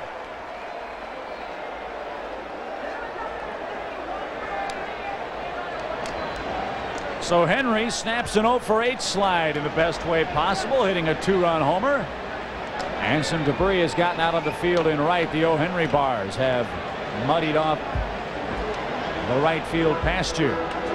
We had one of those O. Henry bars out in the bleachers when we were out in left field. And they were pretty good. When are we going out to right field, by the way? Maybe the playoffs. We'll certainly be out there for that. Well, Sammy and Henry have combined for just a banner year. 47 for Sammy, 31 for Henry. Does that tie Alex Rodriguez and Griffey of the Mariners for home runs by a duo in Major League Baseball this year? Let me check on that. I know at one point they were neck and neck. Check the AL stats here as Jose tries to keep his 5 for 5 streak alive. Watch it again as this curveball stays up in the zone, and Henry, who's done a lot better at staying back on off-speed pitches, just hits it hard enough so that Mabry has to look up and wave bye-bye. The Seattle twosome has 78 home runs. And for Southwest Airlines, it flew 359 happy feet. So Jeff Pentland at home has to feel pretty good about a resurgent second part of the year for Henry, who historically has not been a second half kind of player. Well, he certainly has this year, and it was a way to keep him back on the off-speed pitches that really helped him turn it around this second half. 2 balls, 2 strikes to Jose Hernandez. Nobody on or out, and the count now full 3-2. One more note: Sosa and Rodriguez with 78 homers, Griffey and A-Rod with 78 home runs. That was Jose back in the second inning, tying the game at 2. The Cubs have now hit 158 home runs this year, 1 ahead of the Cardinals. Swing and a miss. Good off-speed pitch. Strikes out Jose Hernandez, and there's the first out here in the 4th inning. Well, unlike the curveball to Henry, this one breaks. And it breaks straight down. And from the Southwest Airlines Plainview camera, we'll take a look at strike 3. But the Cubs have the lead. And they have it by 2. 4-2 game. Tyler Houston is the Cub batter. He bounced out to the shortstop his first time up. Later on tonight, Colorado battles the Mets. Jones against Yoshi in that matchup at Shea Stadium. Then the Cardinals head to New York for doubleheaders on Thursday and Friday. Houston will be in Philadelphia tonight. Shane Reynolds against Carlton Lower. 1-1. 1-2. Dodgers in Pittsburgh tonight. Brian Bohannon against Todd Van Poppel.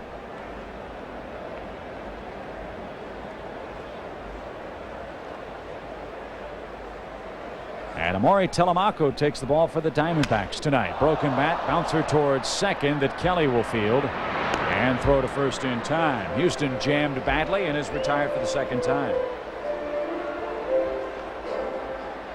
The bat head almost went as far as the baseball.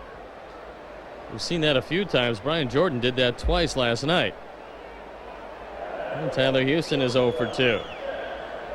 But the Cubs, who have taken the speed out of their game to go almost entirely for power this year, have used the power today to go up 4-2. Jeff Blauser, the batter, struck out looking his first time up.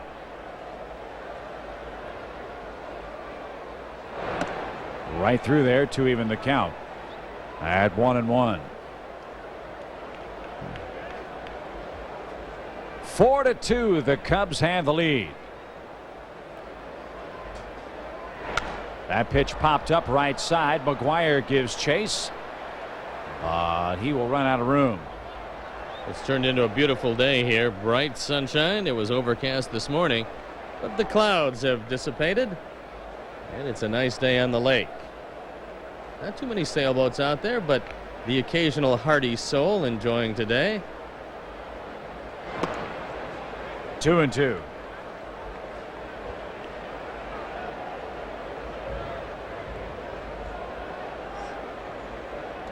Bottenfield struggling with his control. 2 balls, 2 strikes. Swung on, hit high in the air toward left, but Mabry's going to have a play on that one. He'll shield his eyes, he'll put it away, and that retires the side. Well, on a day when the General Mark Clark is pitching, it's only fitting that we salute Henry Rodriguez. He's hit his 31st homer in the Cubs' a 2-run lead. Chicago Cubs baseball on WGN is brought to you by Hoover. Nobody gets the dirt like Hoover. Nobody.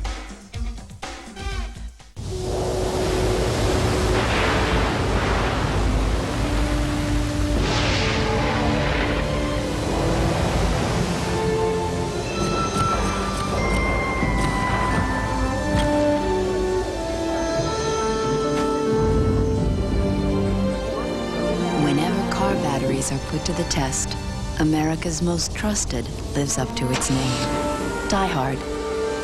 What's under your hood?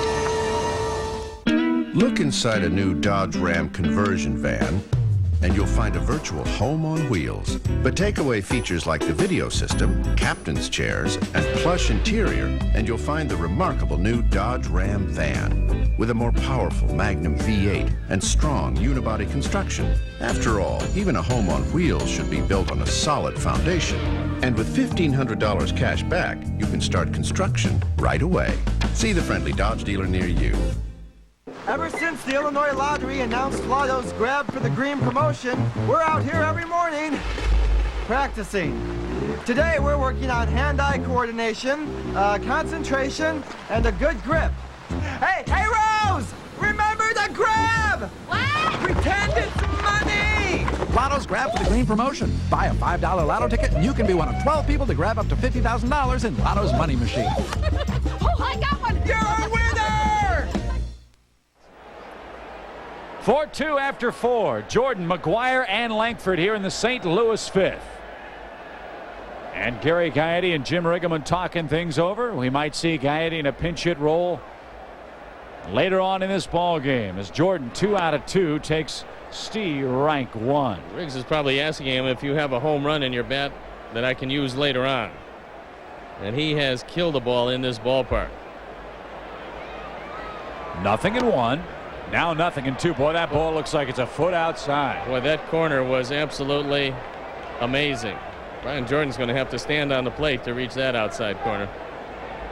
Throw it there again, Mark. This guy's killing you. The pitch. Not going to get it that generously. That was nice idea, though. That was almost in the on-deck circle. I'd go out there again. Make Jordan hit the ball to right. He pulls that one into the Cub dugout. And it stays 1-2. I guess the big question is, will they be able to sign Brian Jordan? They offered him an incentive-laden contract, and he said that nobody has signed a contract like that so far. So I think he wants to stay there. It just depends on what the offer is, and they could ill afford to lose him. He hits that ball to right. Well, didn't he also say, hey, they didn't make Langford sign a contract with incentives? That's exactly right, and he's using the Ray Langford contract as kind of a prototype of his, not necessarily the same numbers, but he's an awfully good player if he goes on the market. 1 ball, 2 strikes. Low. 2-2. There's a lot of people think that he might be a better center fielder than either corner. And a center fielder that can put up the kind of offensive numbers he can is certainly pretty valuable. Clark finally solves him, took something off, and Jordan swings and misses. Clark has struck out 4 men now, and the base is empty for Mark McGwire. After a steady diet of fastballs, he goes to the split finger, and this one dives out of sight. The Southwest Airlines Plainview camera take a look at the best pitch in the sequence, and he retires Jordan. And now Big Mac, who has been swinging early in the count and under everything, will have another chance.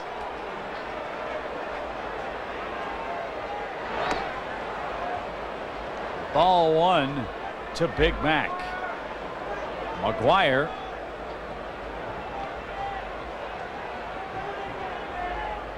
And Sosa square off again. McGwire 0 for 2. His first at bat sent Henry to the wall, but didn't get quite enough for home run number 48.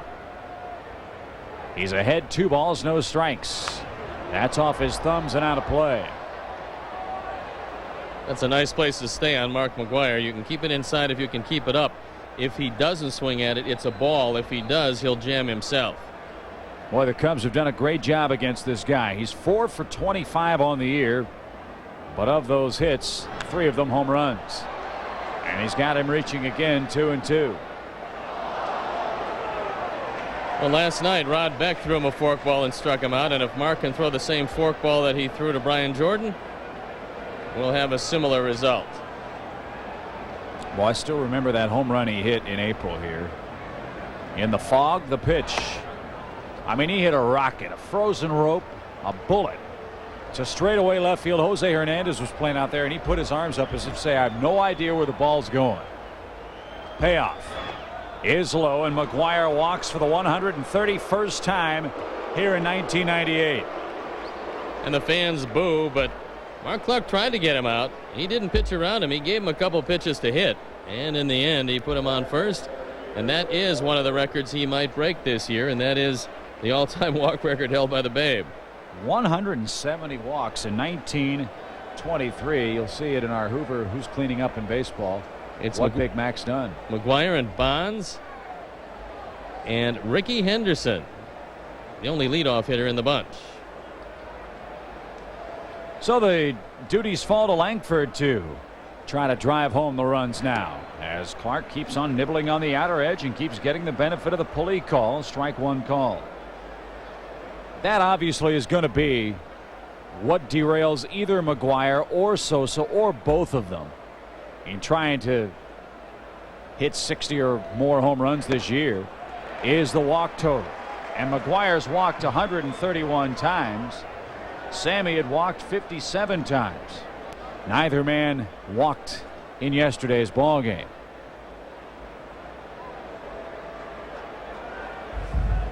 No balls, 2 strikes to Langford. 1-2. Langford has the strength to hit it out in any field.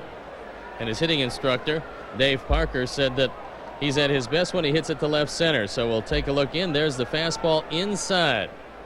Keep it up. That misses 2-2. See what Tyler did there? He shifted outside, then crept back in just in case Langford was taking a peek back. Those crafty catchers. We'll take a look at Tyler Houston again as he looks over in the dugout. That looks like a fastball away. That's what he wants. That's what he gets, but too far outside. 3-2 now for Langford. And one thing you can pretty much be assured of, and that is that McGwire will not be going. So you might get to strike him out. You won't get to throw him out. He is going. 3-2. Swung on, line to the gap into right center field.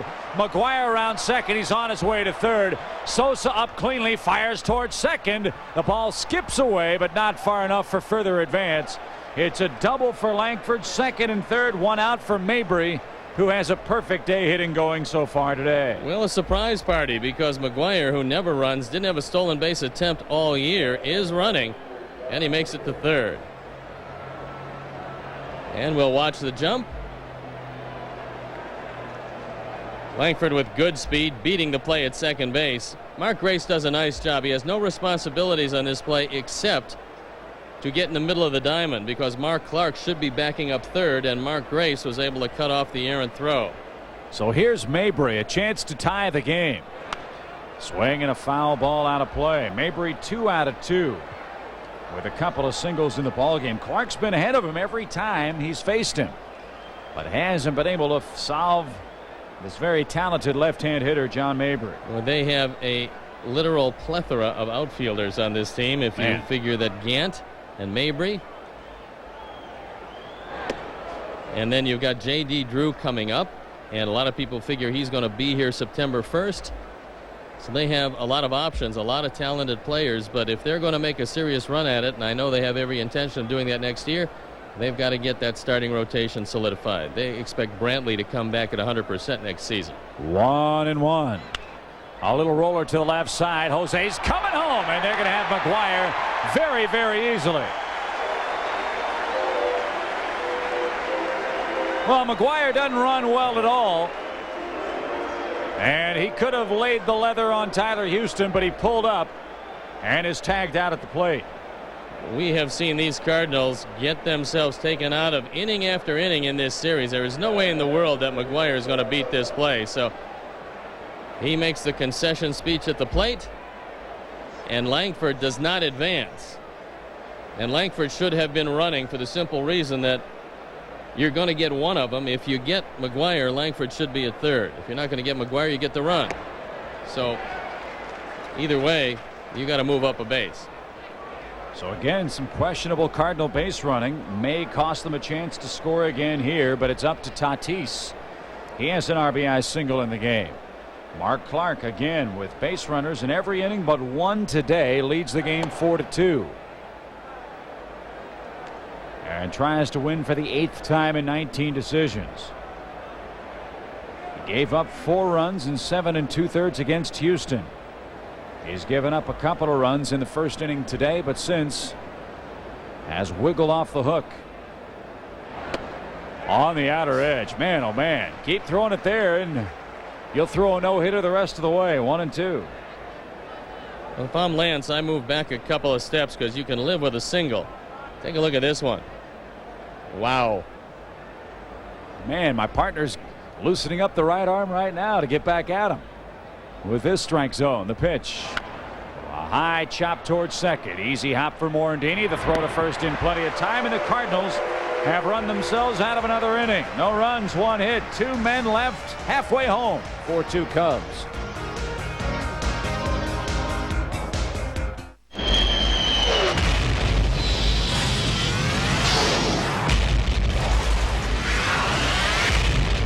Break through to the new world of Mach 3 from Gillette, the first triple blade shaving system. 3 blades specially positioned to shave progressively closer. You take 1 stroke, it takes 3. So you don't have to shave the same area over and over, which means less irritation. 3 blades, fewer strokes, less irritation. Mach 3 from Gillette. Duke, get down. It's my chair. Let's go. I'm not playing games. Okay, here we go again. Oh, Duke. He's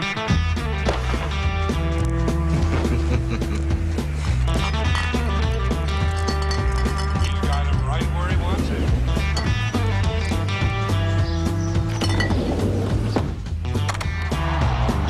Just a bit outside.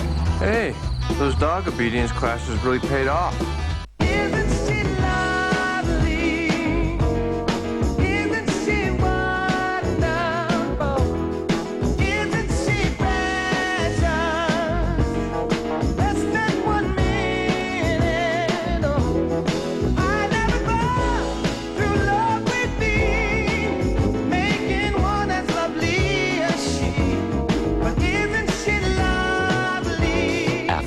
Insuring over 40 million people worldwide.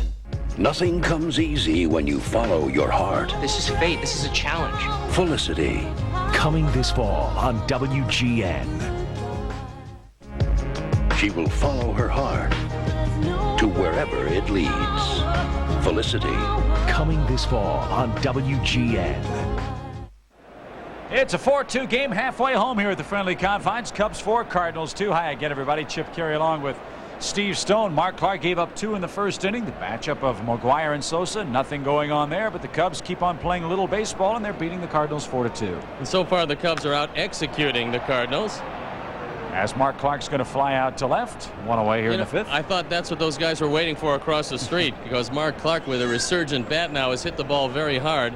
Cubs playing good, solid baseball, and they figure the 7 games in this homestand were critical for them. They're trying to take the first 2 from the Cardinals, and San Francisco comes to town. Yes, indeed. These are very important ball games. Again, the Mets and the Cubs tied in the wild card race. But, hey, the way Mark Clark's pitching today, yes, he's been in trouble a lot, but he's done the job keeping the Cardinals away from the Pentagon at the plate. So Lance Johnson bats with 1 man down. Cardinals have had a couple of men thrown out at home, and that always helps. And this has not been their best base running series. Well, remember when they were here last time? All those indeed. overslides of second base? Yes, sir. They have had their problems on the base paths here. 2 balls and a strike to Lance Johnson, who's walked, was thrown out trying to steal, and bounced out to first unassisted in the 3rd inning. Tony Colosimo from WGN Sports Sales joining us in the booth. Always a pleasure to see him. The count 2-2. And there's Tony. By the lovely and talented Kathy Kerr. That ball ripped into the right field corner. Troubled if it stays fair, and it just bounces foul. And there's not much room down there, so Lance missed by a couple of feet of a double.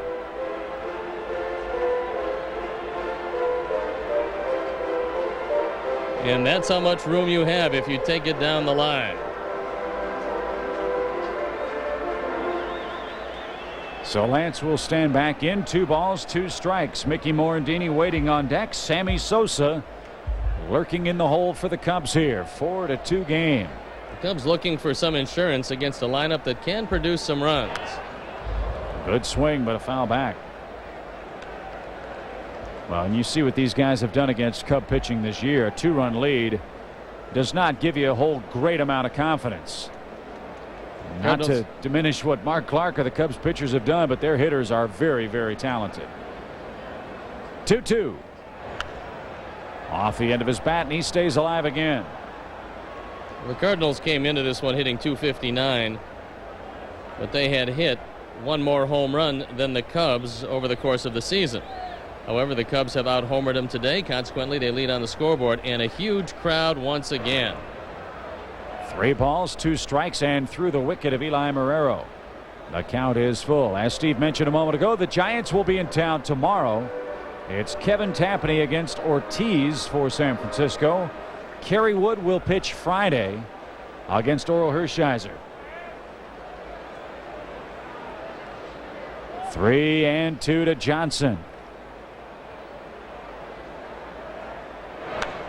He fought that ball off. Saturday's matchup will be Randy Johnson of the Houston Astros against Don Wengert of the Cubs. That'll be a nationally televised game.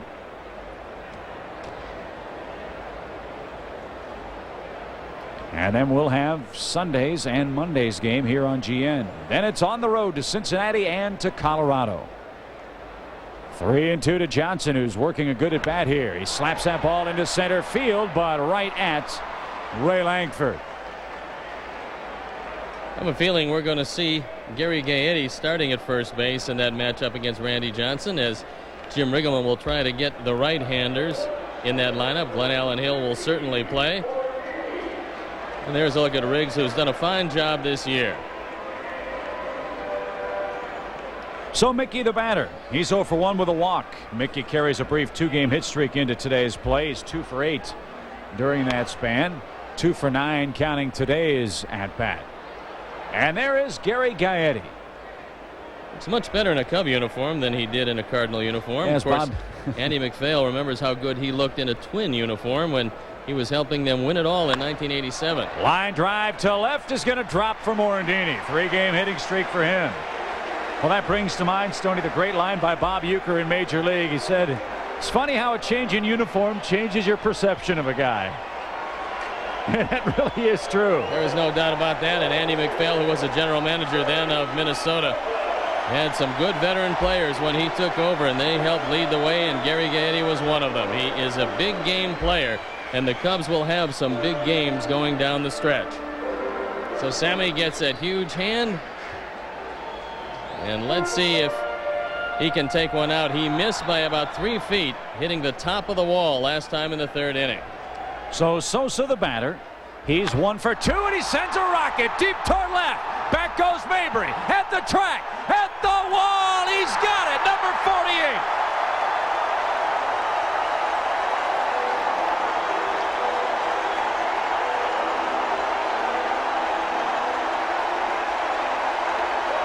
That also gives him the major league lead in runs batted in, the major league lead in home runs. And Sammy, who just missed in the third, puts the Cubs on top by 4 with his 48th. The fans going crazy here in Chicago.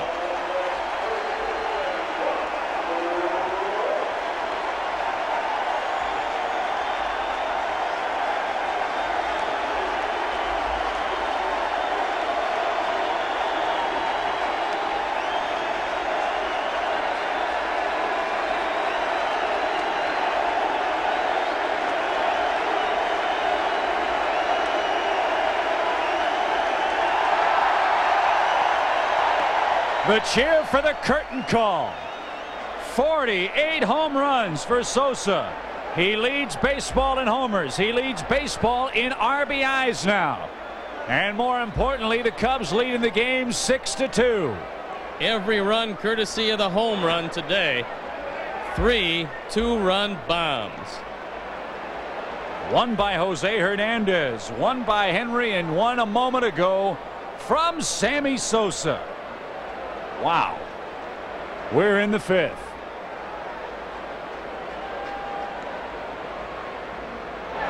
Well, and Grace fouls it back. Yesterday, 200 media passes. It seemed like at least 100 cameras down on the field. And 80,000 fans combined between the 2 days to come out to see just one thing. And that was Sammy hit the ball out of the ballpark. And he obliged them today by doing it. Grace sends a drive toward right. But the wind will knock it down. Jordan will put it in his back pocket. And the Cubs are retired in the 5th. The 2-run homer by Sosa gives him the major league lead with 48 on the year.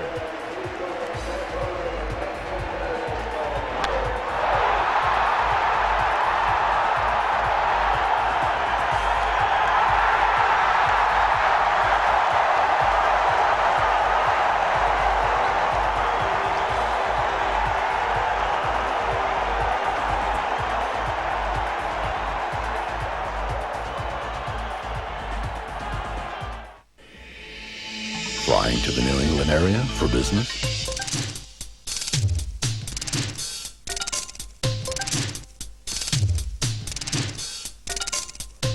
If these 12 reasons don't convince you to fly Southwest Airlines to Providence or Manchester, maybe this will. Call 1-800-I-FLY-SWA. You are now free to move about the country. People smile and tell me I'm the lucky one, and we've just begun. Think I'm gonna have a son. And in the morning when I rise, you bring a tear of joy to my eyes and tell me everything's gonna be alright. Aflac, insuring over 40 million people worldwide. Bud. Wise. Oh boy. Bud. Wise. Wise. Louie, What? just say the line. That's what I'm doing. No, you're not. You're going wise. These are my interpretations of the part. This isn't Shakespeare. You're replacing a stressed-out frog. Hey, Frankie, you know what they say? What? There are no small parts, only small lizards. Nobody says that. I do. I say it all the time. Bud. Wise. Bud. Wise? This copyright telecast is presented by the authority of the Chicago National League Ball Club, which has right of approval of the announcers and is intended solely for the private and non-commercial use of our audience. Any publication, reproduction, retransmission, or use of the pictures, descriptions, and accounts of this game without the express written consent of the Chicago National League Ball Club is strictly prohibited. He's going to have at least another chance to hit number 49 today. He just hit number 48 and takes over the major league lead. That was a towering shot, and it was debatable if it would get out, but it did with some room to spare. And Marrero goes down, and I would expect we would see a pinch hitter for Bottenfield, who's been rocked for 6. Including 3 two-run homers by the Cubs. Well, Jay Blunk from the Cubs marketing department wants you to know about Country Music Night, September 1st, when the Reds are in town. He says we're fortunate to secure country music superstar Martina McBride for a live performance, as well as other activities for the evening. 1998 Country Music Award nominee Martina McBride will perform songs off her platinum album Evolution before the game. Fans are encouraged to arrive before 6 o'clock. Whisper and Bill Anderson, select members of the Grand Ole Opry, will sing the national anthem. And you'll have to listen closely for Whisper and Bill. We would appreciate it if everyone's very quiet during that rendition. And we'll have autographed tour jackets from Alan Jackson, Brooks and Dunn, along with an autographed guitar from Diamond Rio, and CDs from country music great Leanne Rimes and more, all awarded between innings here at the ballpark for Country Music Night, September 1st against the Cincinnati Reds. Ron Gant will come on to pinch hit. I'm looking forward to Country Music Night. You're kind of a rhinestone cow pie yourself, aren't you? Yeah, thanks, pal. With those boots, you could safely step on me. Not a problem. 1 ball and a strike to Ron Gant. Gant drew the ire of the Cardinals, I guess, about a week or so ago. He had all kinds of problems with his right knee last year. Finally had it surgically taken care of. Now has been complaining about his left knee bothering him the way the right knee did. Tony La Russa said, well, that's kind of news to me. And Gant lines the ball down the left field line. That's trouble if it's fair, but it's not. And out of play. So Gant, who was a big stolen base threat when he played with the Atlanta Braves, stole 125 bases with the Braves in a 4-year period. When you have one knee worked on, Chip, it's not unusual to have some problems with the other knee, unless when you come back to rehab, you rehab both of them. Because quite obviously you're going to favor the good knee if you have one bad one. And Gant has had a lot of leg problems over the course of his career. But to tell you how badly his game has been changed, he's stolen only 32 bases in 3 years with the Cardinals. And this is a man that was a 30-30 threat with the Atlanta Braves as a younger player. 6-2 is our score at the ballpark. Let's pause for station identification. This is America's #1 sports station, WGN, Chicago. With Steve Stone, Steve Rhinestone, I guess I should say, Chip Caray at Wrigley Field. Gant lines that ball to left field for a pinch hit single. Whether his knee's hurt or not, this guy is cut like Adonis. He's got a muscled, chiseled physique, and he is very, very strong. So he's aboard with 1 man out, and Ordaz, the shortstop, will be the batter. Clark has scattered 9 Cardinal hits. We're in the St. Louis 6th. Clark has had a lot of trouble in just about every inning, but he's been able to dance his way out of it. A high pop. Who wants this one? It'll be Mark Grace at first. 2 down. And for the first time today, the bullpen up and going. Looks like Terry Adams.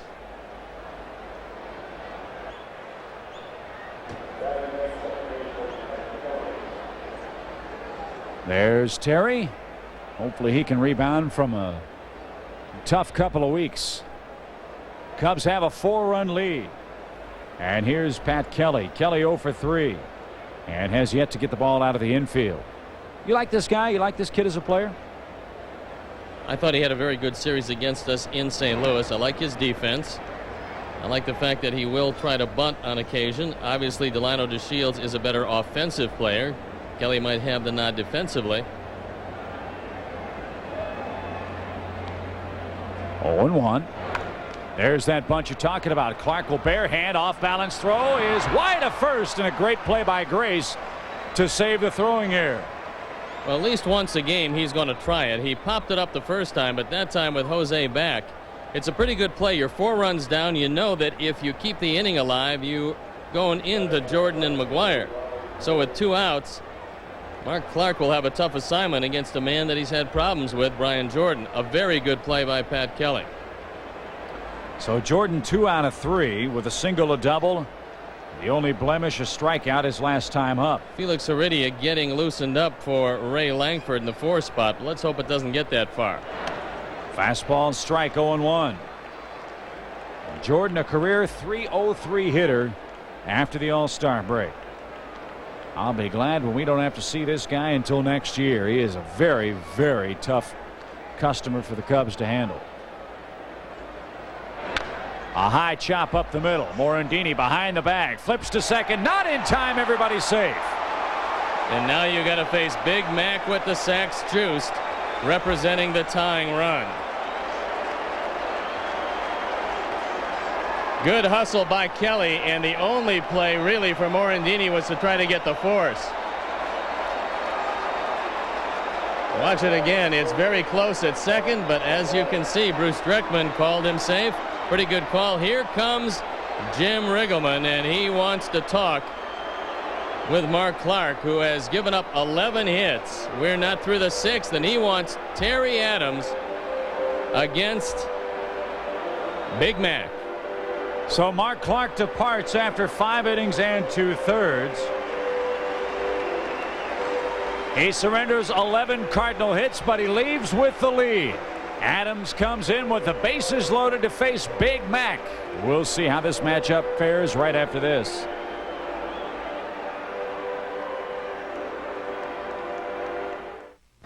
On the weigh-ins, Sean gets a feel for the good life. The doorman just tried to give me a cavity search. We don't have a doorman. What? The weigh-ins. Then on the Jamie Foxx show, it's Braxton's birthday.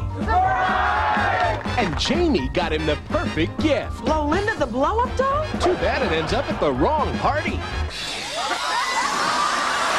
Jamie Foxx after the weigh-ins and before a special second weigh-ins. Tonight at 7 on WGN. Dennis Sweeney is coming home. Seems like my little brother just got magic dripping from his fingertips. But everything has changed. There's not much left of this place. Sometimes the hardest part of growing up You're the son in Sweeney and Son, not me. Because I stayed and worked. is coming home. Now I'm back. Mark Paul Gosselaar in Hyperion Bay. Coming this fall on WGN. So Big Mac a chance to tie the game for the Cardinals. They've loaded the bases, 2 outs, and a struggling Terry Adams a chance for redemption here in the St. Louis 6. 7-7 record, a 3.90 ERA on for the 56th time. And you got to figure that Jim Riggleman thinks that Terry Adams with a 95-mile-an-hour fastball can throw it by McGwire upstairs. McGwire has faced him once. He's 1 for 1 against him lifetime. And there is no place to put him. So Terry is on for just one man because regardless of the resolution of the McGwire at bat, it's going to be Heredia against Langford. And let's hope Terry can just heat him upstairs and get out of this inning, preserving it for Mark Clark. Adams in his last 14 appearances, 16 hits, 7 walks, and an ERA a shade under 7. So McGwire bats with the bases loaded for the Cardinals, and the first pitch is outside and high, 1-0. A man on deck has tremendous power too.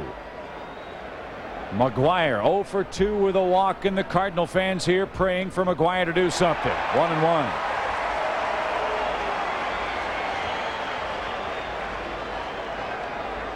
"11 grand slams for Mark McGwire. 1 ball, 1 strike. Swung and fouled back. Good fastball. 1-2. Well, I think he told Terry Adams when he gave him the ball, just go out there, let it go, throw the fastball as hard as you can, try to keep it up, and you can throw it by McGwire upstairs.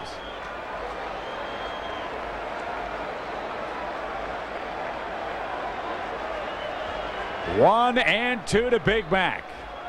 Adams sets. Here she comes.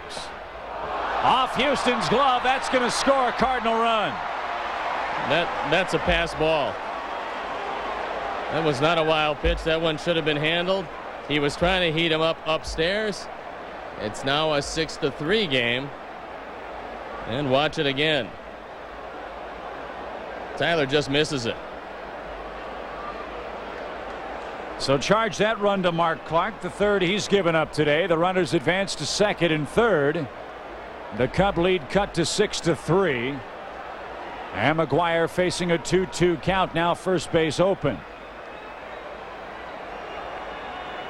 Adams ready. The pitch is high. 3-2. It's almost like he's trying to throw the last two pitches right through the catcher instead of right to him.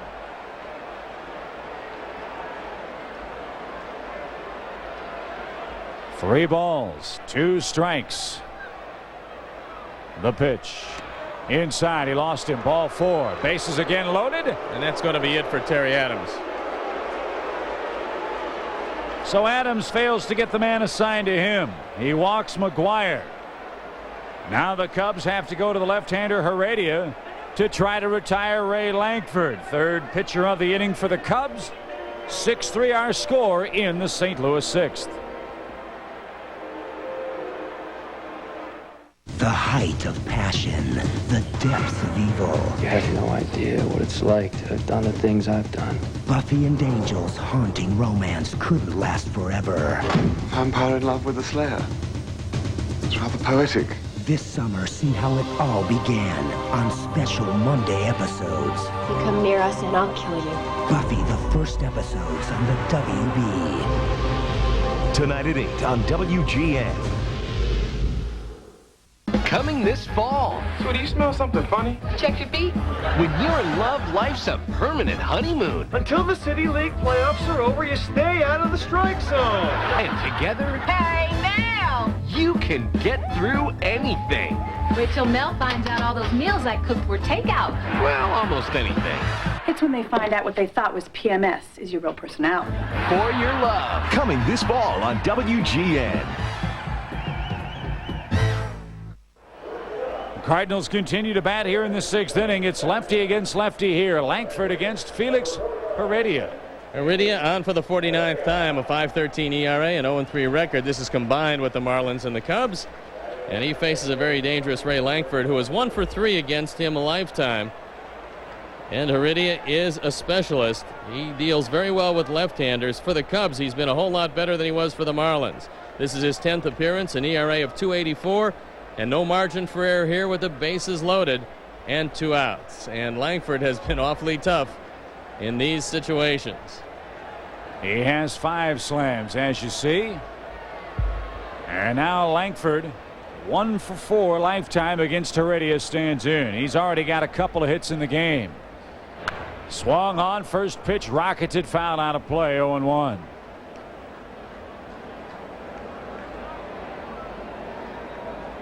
Heredia, 9 appearances on the year with the Cubs, a 284 earned run average.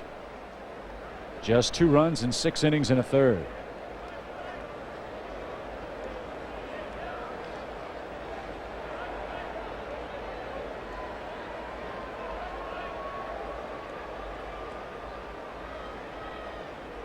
Swung on, ground ball to second. Mickey's got it.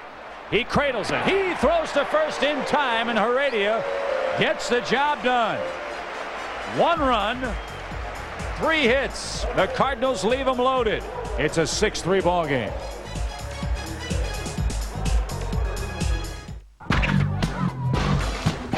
The 24-ounce bottle from Pepsi.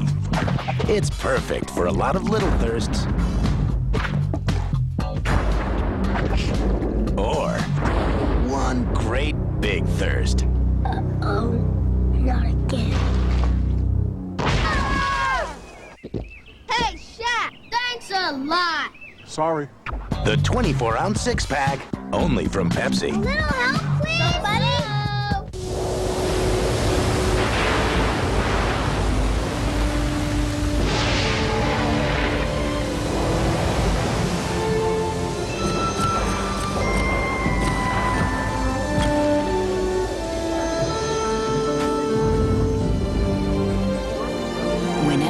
Batteries are put to the test. America's most trusted lives up to its name. Die Hard. What's under your hood? A participating advertiser for Chicago Cubs baseball on WGN is the Discover Card. Discover Card, the card that pays you back with a cashback bonus award. Welcome back. same old place that you laughed about. Who'd have thought they'd lead ya? Who'd have thought they'd lead ya? Here where we need ya.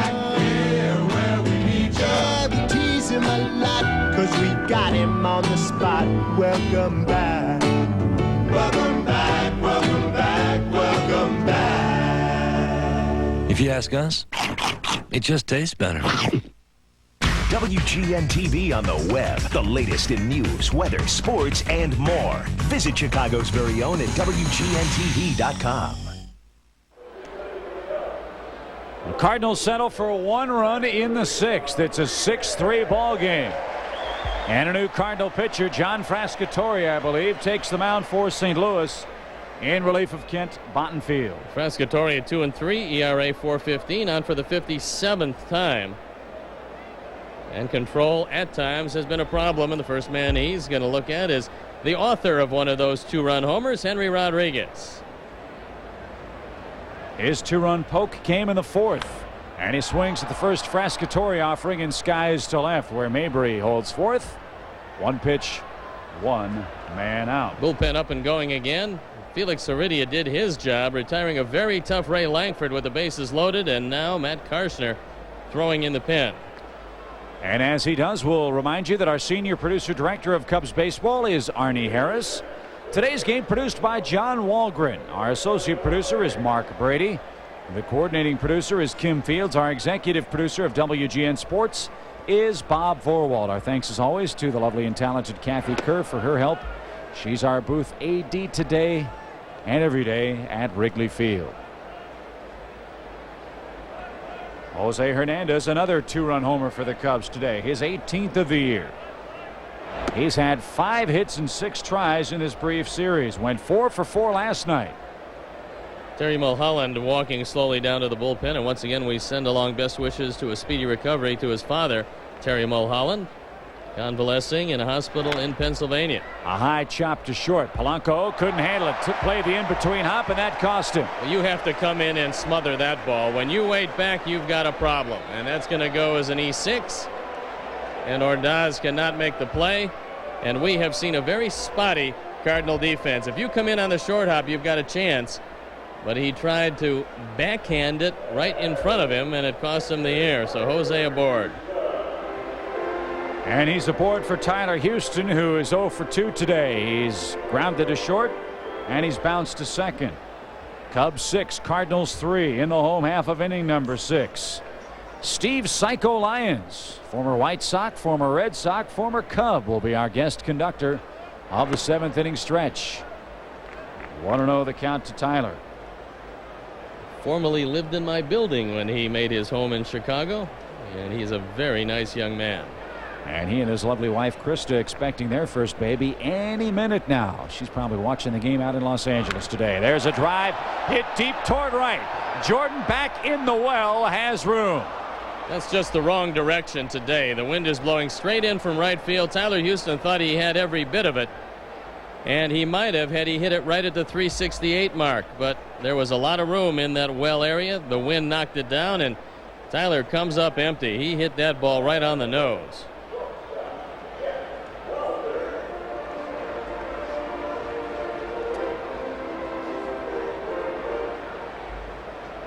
Here's Blauser. Jeff 0 for 2. Runner at first in the 6th. The pitch is high. 1-0. Wow, it's like a Fox TV extravaganza here today. You've got Steve Lyons, my partner for the studio show here. You've got Joe Buck working the game for the Cardinals radio network here today.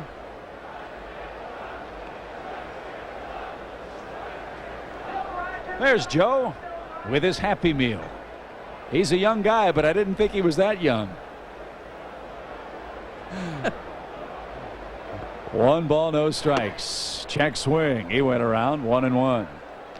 Pretty good slider right there from Frascatore, who's got good stuff. He had a terrific year last year for the Cardinals. 59 appearances, a 2.48 ERA. But this year already he has got 57 appearances, so you can tell he's been a lot busier as the starting rotation, in somewhat disarray, has forced a lot of strain on that bullpen. How about Frascatore now? 10 innings against the Cubs, no runs, and only 5 hits allowed. He has been very, very tough for us to handle. Frank Bully would like to get a couple more baseballs, I think. But he'll wait at least one more pitch. 1-1. A blooper towards second that's going to be caught by Kelly. And that retires the side. No runs or hits. 1 error, 1 man left. On to the 7th we go. The Cub lead still 6-3.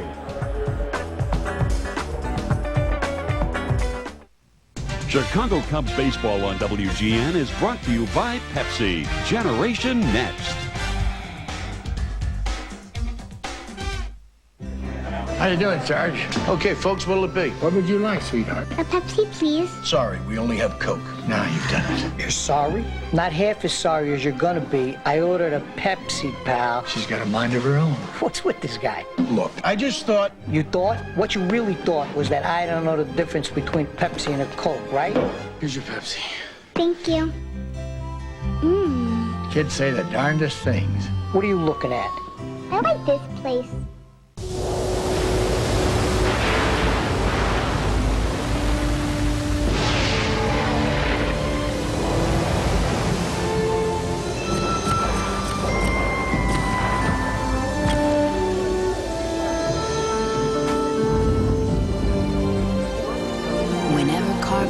Are put to the test, America's most trusted lives up to its name. Die Hard. What's under your hood? In Denton, Texas, a lot of folks who work on their cars go to AutoZone because they know they're going to find quality parts, low prices, great selection, and good people like Tom Robinson. You see, Tom's the kind of guy who really likes to help folks out. And since he's been around cars most all his life, he knows his parts, too. Oh, sure, there are other parts stores in town, but when it comes to getting the right part, the right price, and good advice from folks like Tom, there's just no place better than AutoZone. Premiering this fall, Mark Paul Gosselaar, Dylan Neal from Dawson's Creek, and Sidney Penny. Coming this fall on WGN. On today's Discover Card Playback, April 30th of this year, Mark McGwire hit his first homer at Wrigley Field. His 11th of the year in heavy fog against Mark Pachota, but the Cubs beat the Redbirds by a final score of 8-3. Mark McGwire's laser beam, our Discover Card Playback. Only the Cubs hitting laser beams in this ball game as Mabry tries to bunt his way on. Heredia bobbles, throws to first, close play, but not in time. That one took a funny hop on Felix. And it goes as an error, and I think that now Jim Riggleman will bring in Matt Karshner against the right-handers and probably going to flip-flop his batting order. He'll go to the defense in left field, I would assume. And we'll have to take a look. I think Karshner is coming in. And we'll see who else is coming in. Maybe it's going to be Scott Service. So we'll see what happens on the double switch. Indeed, it is Tyler Houston heading over to the Cub dugout. So Service and Karshner will come in. The leadoff man on for the Cardinals here in the 7th inning as the curse of the top half continues here at Wrigley Field. 6-3 our score. We'll tell you about Matt Karshner right after this.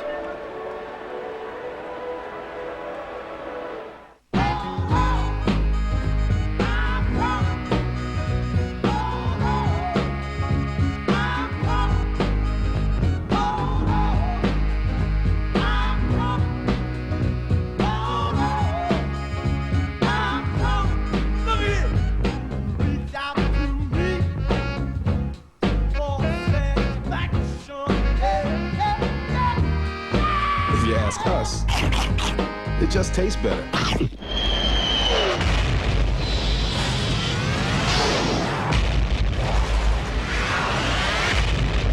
Break through to the new world of Mach 3 from Gillette. The first triple blade shaving system. 3 blades specially positioned to shave progressively closer. You take 1 stroke, it takes 3. So you don't have to shave the same area over and over, which means less irritation. 3 blades, fewer strokes, less irritation. Mach 3 from Gillette. Now you can take yourself out to the ball game and catch plenty of Cubs action on your computer. Visit the Chicago Cubs website at www.cubs.com. It's the Cubs at your fingertips. The site features live broadcasts of Cubs baseball, daily statistics and game notes, player information, online access to tickets, and more. www.cubs.com is your link to the Cubs and is accessible 24 hours a day. Visit the Cubs website today at www.cubs.com. It's the place to be if you're not at Wrigley Field. Double switch for the Cubs. Scott Service stays in the game. He'll bat ninth in the Cub order. Right-hander Matt Karchner takes over for the Cubs on the mound.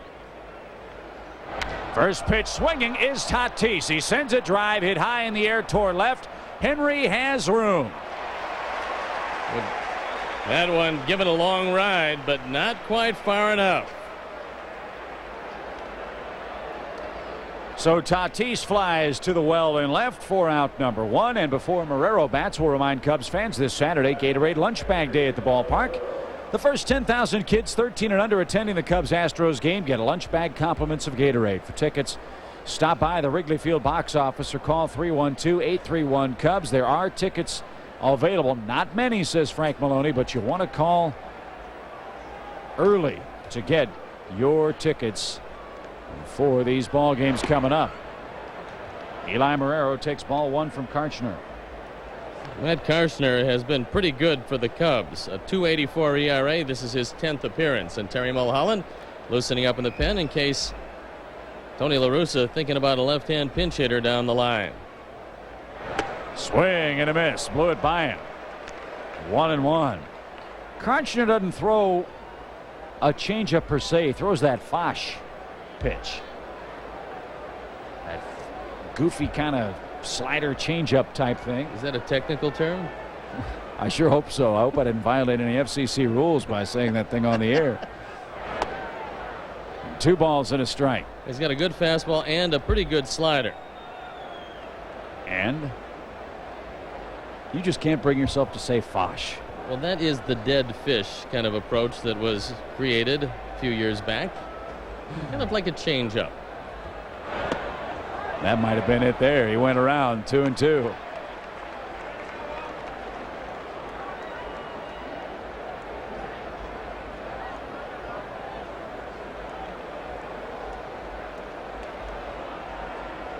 The 2-2.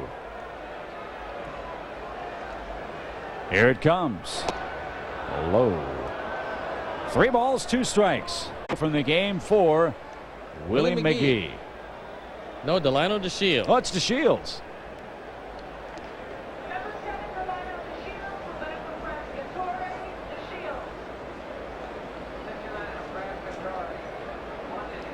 Frascatore an inning across.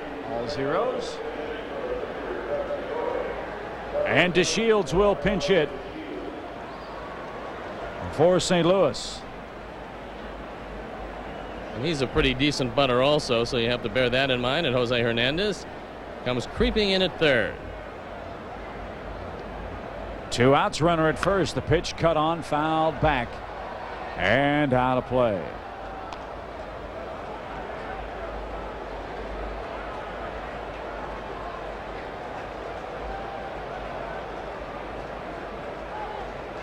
Six to 3 in favor of the Cubs. We're in the top half of the 7th inning. The runner goes. The pitch swung on and missed. Service's throw short hops the bag. And Blauser comes down on top of Eli Marrero, but he's all right. And it's a stolen base for the Cardinal catcher, his 2nd of the day. Marrero gets a very good jump, and it's not a particularly good throw. So Marrero now with 4 stolen bases.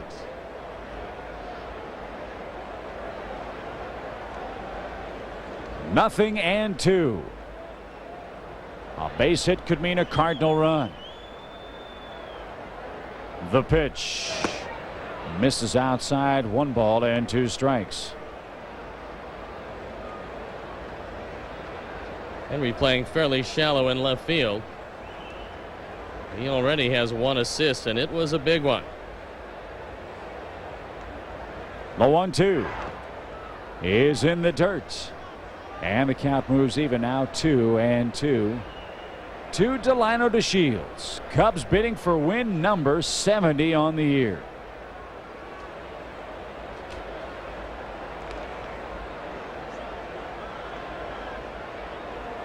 Last year, the Cubs didn't win 70 games. 68-94 the final tally. The 2-2 swung on, hit high in the air, deep toward right. Sammy on his horse, at the track, at the wall, at the well, and out of here. A pinch hit, 2-run homer for Delino DeShields. And just like that, the Cardinals are within striking distance.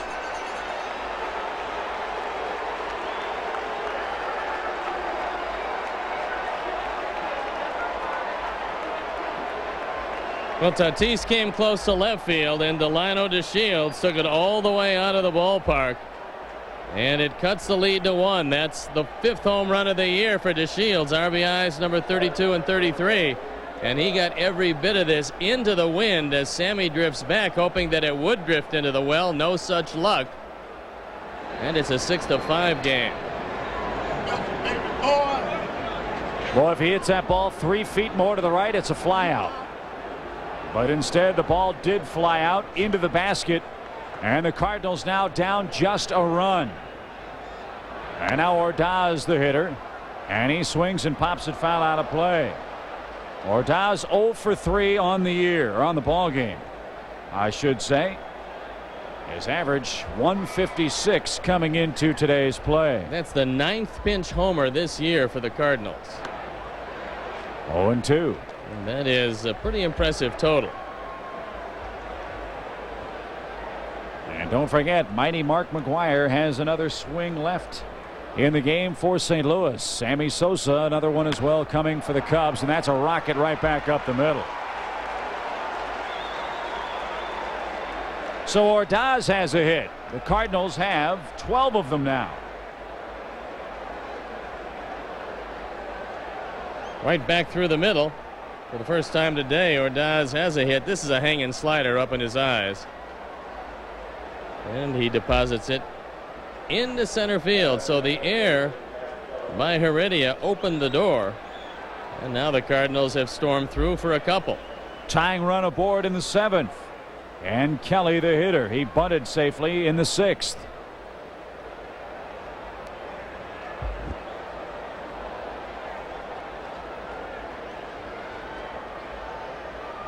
The pitch is a strike. Well, the commander, Pete Toma, back from his Vegas vacation.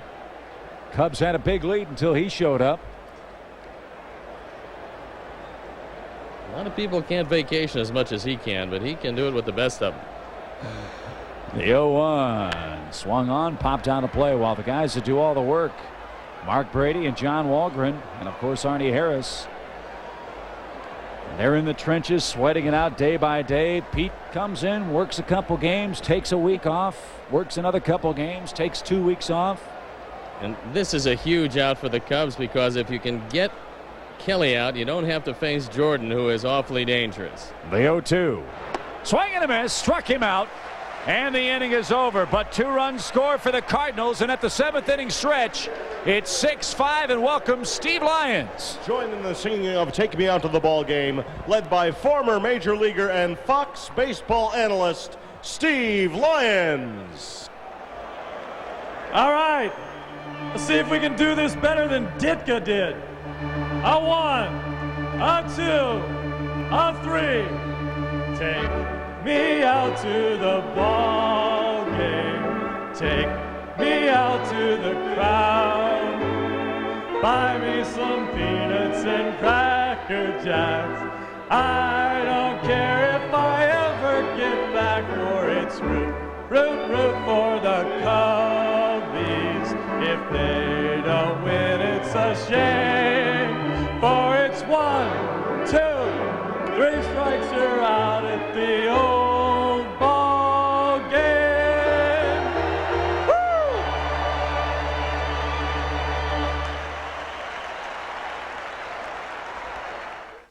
Cubs fans, beware of tickets from scalpers or brokers. You may be buying lost, stolen, or counterfeit tickets that will deny you access to the park. Avoid a disappointing experience. Purchase your Cubs tickets in advance or on the day of the game at the Wrigley Field box office or call 312-831-CUBS. Some fans think they know all there is to know about the Cubs. Then they read Vineline. Vineline, the Cubs monthly newspaper, makes a great gift for any occasion. Subscription rates start at just $19.95 and all new subscribers receive a free gift. To order, call 773-404-CUBS. Where's my blue shirt? At the cleaners. Where's that piece of wire with the thing on it? In your closet. Where's the fuse box? In the basement. Where's Barney J. Weatherington, master of all space and time? Having dinner. Whoa! What's in the garbage? You don't want to know. Life gets crazy. Get Glad. Where's my bowling ball collection? The Roman Empire strikes back. You have one obsession, Xena. That's me. Battle on, Xena. Saturday at 2 on WGN. Delino to Shields, the villain in this ball game, takes over at second base, and Rich Croushore takes over for the Cardinals on the mound against Scott Service leading off the Cubs seventh. Croushore comes in at 0-3, ERA .470 on for the 32nd time. You might remember he's a man who threw the ninth inning home run to Sammy Sosa to tie it at 5 in St. Louis in the middle game of that series. Well, Sammy would hit fourth in this inning if he gets a chance. The Service falls behind 0-2. We're joined in the booth by my other partner, Steve Psycho Lyons, from the Fox Sports Net and the Fox Sports Studio show on Saturday's Game of the Week. Very nice rendition. We got through it. That's all it was. It's an agonizing feeling waiting for that to happen, isn't it?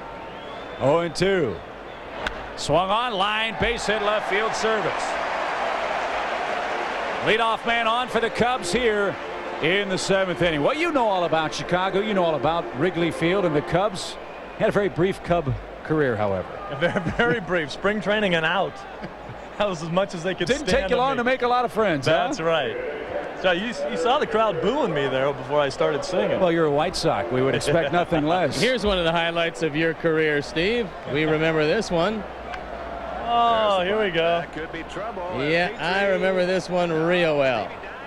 You make the play, that's a good effort, and then just lose track of where you are for a second.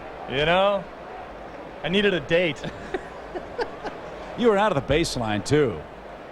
Also out of the bounds of good taste, but that's certainly not a surprise. Yeah, it's never been a problem for me in the past. Lance Johnson takes ball 2. What about this Cubs phenomenon? I know you give me a lot of grief about it on Saturday, but really, when you see 40,000 people every day here at Wrigley Field, that tells you something special is happening here on the north side. On a weekday, I mean, it's tremendous the way they've played this year, and this could be the year for these guys. The 2-0 is a strike, 2-1, but on to more fun things.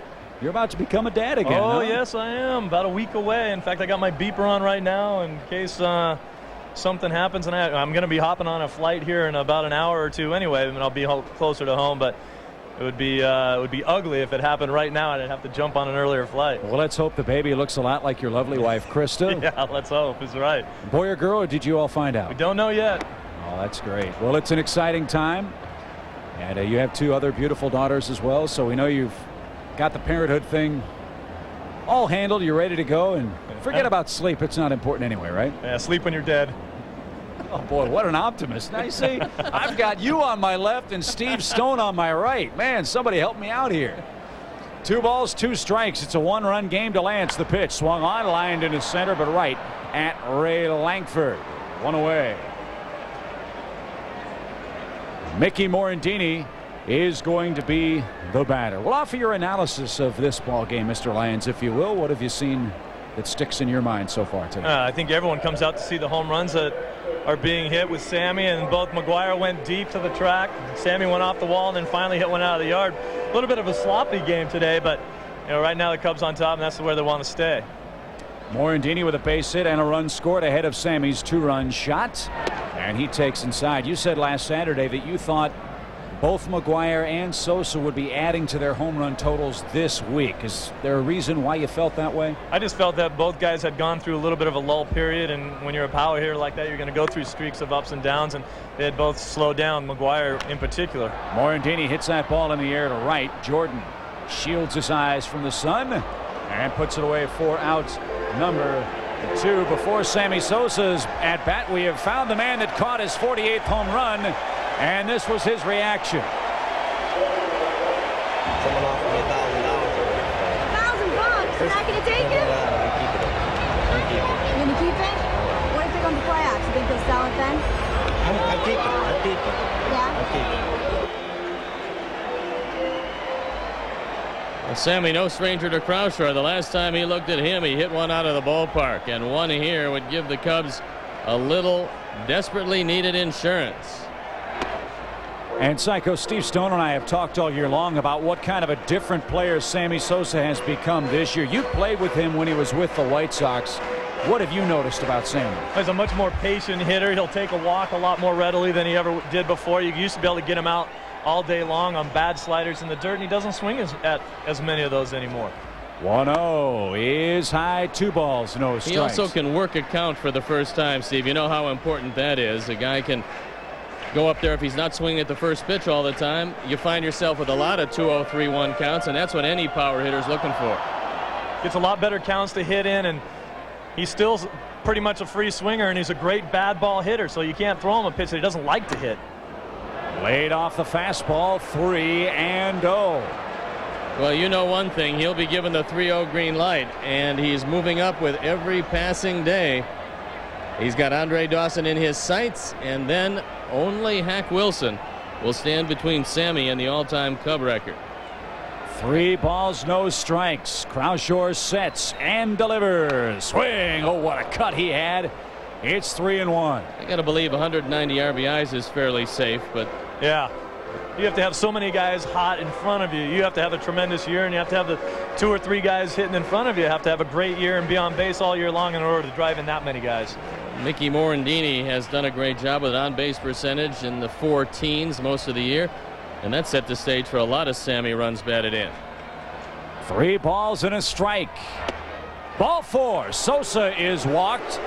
That puts a big insurance run at second base, and the crowd boos as Grace steps in.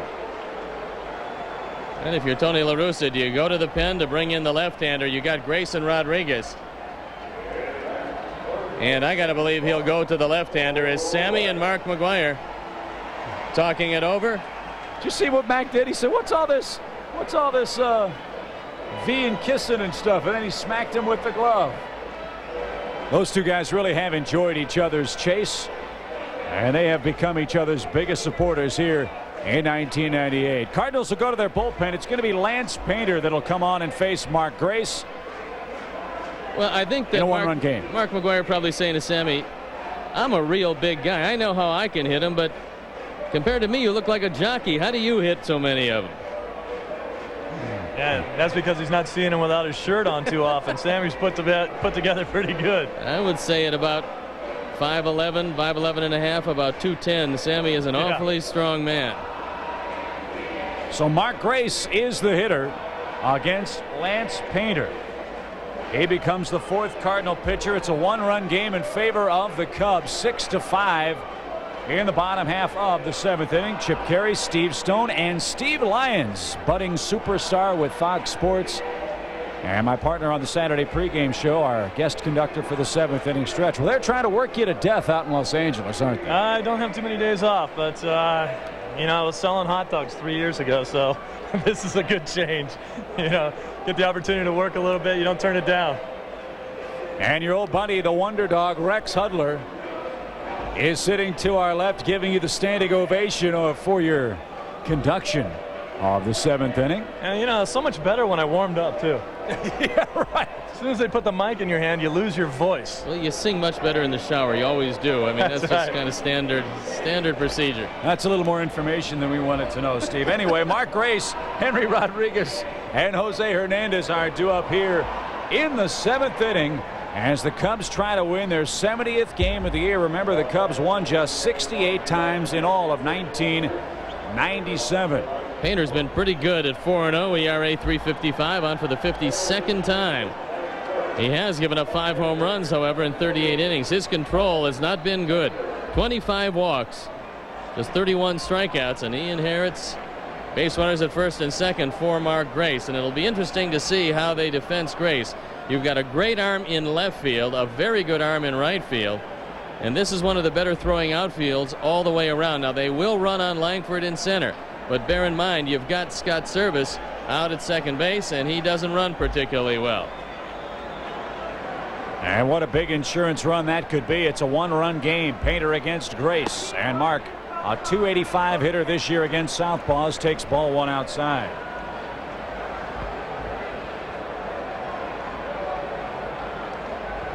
For the Cardinals, this is a guy that they have to hate seeing in the batter's box in this situation. 2 balls, no strikes. Grace, a perennial 300 hitter, has extended his hitting streak to 8 games with a base hit back in the 4th inning. Jeff Brantley loosening up, because if Mark Grace keeps it alive and Riggs pinch hits for Henry, he's going to go to the right-hander Brantley against perhaps Glenn Allen Hill. But I would think you'd leave Henry in. He's been swinging the bat a lot better against the left-handers, and you might like that matchup of Painter and Henry a little bit better. But first things first, Mark Grace with a 2-1 count. The pitch swung on, pulled into the camera well. It's 2-2. Don't forget as well, the Cubs also have Gary Gaetti. They signed him today for the rest of the season. And Steve, it'll be interesting to see how he fits in the Cubs' plans here in the final 35 games or so. Be interesting to see whether or not he can get in at bat against his former team right away. Well, you know he'd love to do that. Well, he's got a bat in his hands, and he's ready depending on what Mark Grace does. 2-2. 2 on, 2 out. That just missed. And the count full now, 3-2. Well, now the advantage for Scott Service is he will be running, so it really lessens the chance of having him thrown out on a base hit. Service a big lead. Sammy at first, the payoff. There they go. The pitch swung on. He swung late and fouled it. Out of play, 3-2. Not a cloud in the sky. Temperature around 70 degrees at game time. Just 2 days of absolutely perfect weather to welcome the Cubs home from that long road trip. Cubs try to win their 6th game in 8 tries. The pitch as the runners go, swung on, lined into center. Langford on his horse, drifting back, still going. He reaches up and puts it away, and that retires the side. No runs, 1 hit. 2 left. Our thanks to Steve Psycho Lyons. We'll see you on Saturday. All right, Chip and Steve, thanks for having me. Very outstandingly average job.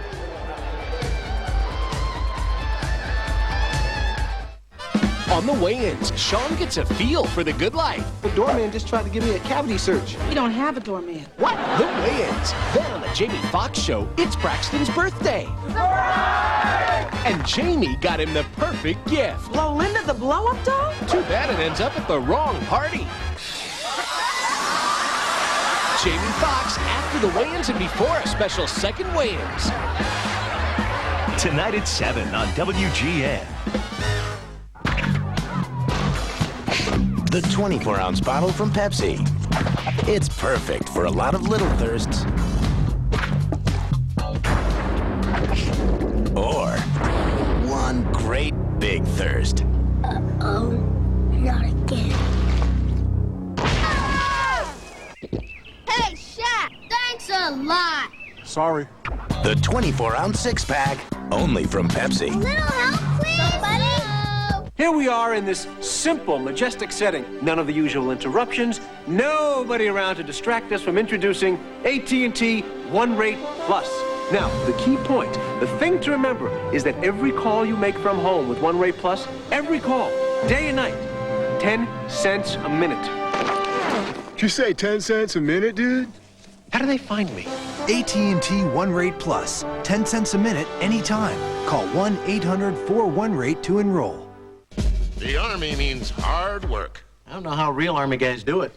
The Army Show. Coming this fall on WGN. We're giving away mountains of money to the luckiest people in Illinois, and that could be you. Find out how on the lottery's new game show, Illinois' Luckiest, premiering right here on Saturday, August 29th.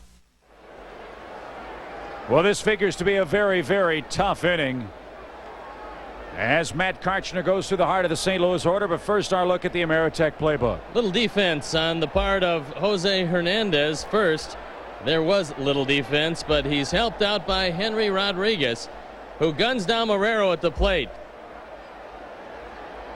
Tyler Houston comes in, puts on the tag. Marrero never touches the plate, and that is your Ameritech playbook. So Jordan, McGwire, and Langford in a one-run Cub game in the 8th. Well, you've got to pitch to Jordan here because he is a good base stealer and a great base runner. You got Terry Mulholland loosening up for Ray Langford, who's due up third. A check swing. There's a big break. Karchner throws a fastball to first in time to retire Jordan. Boy, he is steaming. A check swing roller right back to the mound. He was 3 for 4 before that at bat.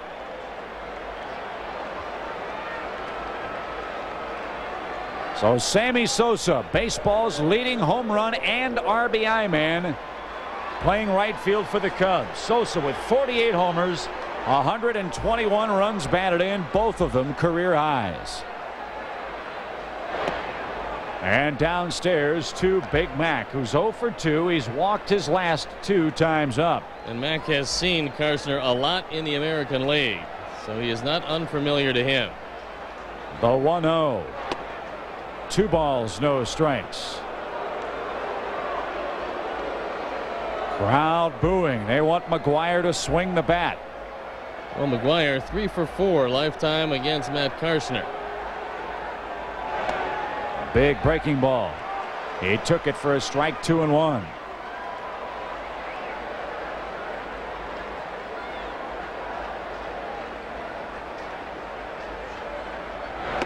Slider missed. 3 balls and a strike. You've got Mulholland.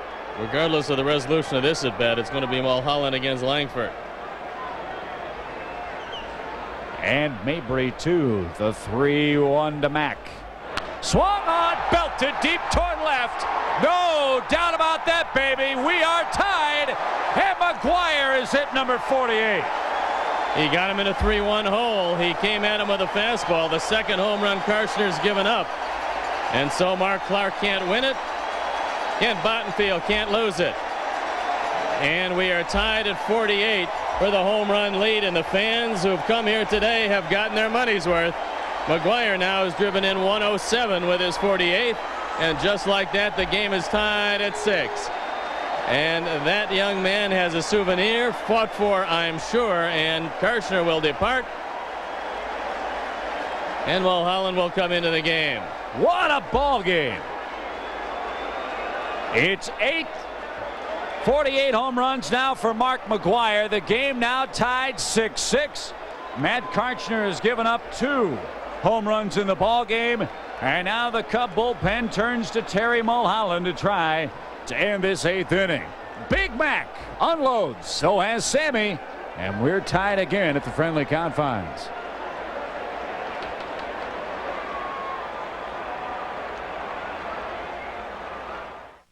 On the weigh-ins, Sean gets a feel for the good life. The doorman just tried to give me a cavity search. You don't have a doorman. What? The weigh-ins. Then on the Jamie Foxx show, it's Braxton's birthday. And Jamie got him the perfect gift. Linda the blow-up doll? Too bad it ends up at the wrong party. Jamie Foxx after the weigh-ins and before a special second weigh-ins. Tonight at 7 on WGN. Dennis Sweeney is coming home. Seems like my little brother's just got magic dripping from his fingertips. But everything has changed. There's not much left of this place. Sometimes the hardest part of growing up. You're the son in Sweeney and Son, not me. Because I stayed and worked. Is coming home. Now I'm back. Mark Paul Gosselaar in Hyperion Bay. Coming this fall on WGN. The game is even. The home runs are even. As far as the top of the baseball pile, Sosa and McGwire have each hit number 48 today. And now Mulholland will try to tame Ray Langford, who has a 2-hit afternoon. Well, another whale of a ball game here as the Cubs have been involved in so many good ones consecutively. And they now find themselves tied at 6 with Terry Mulholland in against the 2 left-handers. Big swing and a miss. 1 ball, 1 strike, and there was no doubt about this McGwire wallop. Well, it's a 3-1 fastball, exactly where Mac would like it. It's on the inner portion, and he just unloads, and there was no doubt about this one. Off the end of Langford's bat, it's now 1-2. Well, Holland at 3-3, ERA 2.38, on for the 53rd time.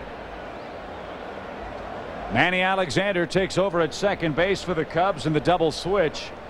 Manny will bat 7th on the Cubs scorecard now. That ball popped up and out of play. So the bullpen couldn't get it done today. The Cubs took a 6-2 lead, but on single runs in the 6th and 2 in the 7th and 1 here in the 8th, the Cardinals have come roaring back. In the dirt, 2 balls and 2 strikes. Again, the Cubs and Mets deadlocked to top the wild card heap. The Mets play at home tonight against Colorado. 2-2. It's high, 3 balls, 2 strikes.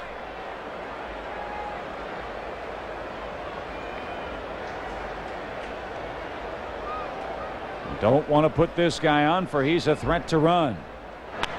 He's going to ground to second. If Manny can field cleanly, he can. He'll throw him out. 2 down. Boy, a guy just checks in. That ball seems to find him all the time. But Manny made the first chance hit his way in the 8th without any difficulty.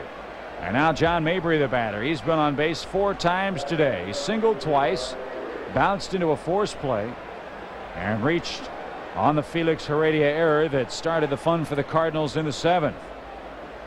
St. Louis scored once in the 6th, twice in the 7th, once here in the 8th. And that's inside from Terry. 1-0. Looking ahead to the bottom of the 8th inning, the Cubs will have Rodriguez, Hernandez, and Alexander. Hopefully it'll be a tie game. 2-0 to Mabry. And now that Cardinal fan a lot happier. Oh, he was nervous when McGwire batted with the Cardinals down 3 runs in the 6th. But now he's all smiles, as are the Redbird fans across the country, as Mark McGwire has tied Sosa and the game with a monstrous solo home run to left.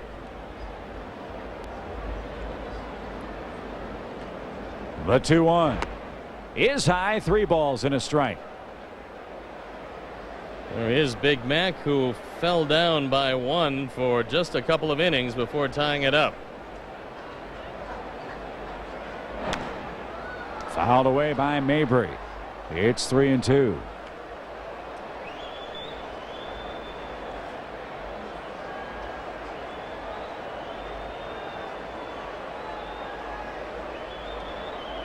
The count is full.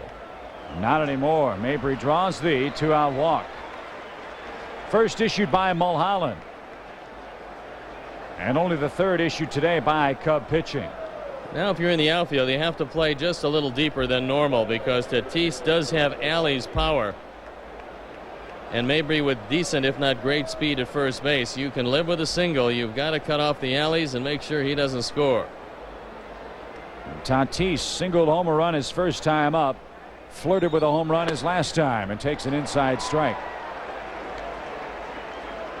The Reds have beaten Milwaukee 8-2, the final score. White Sox and Oakland scoreless in the bottom of the 3rd inning.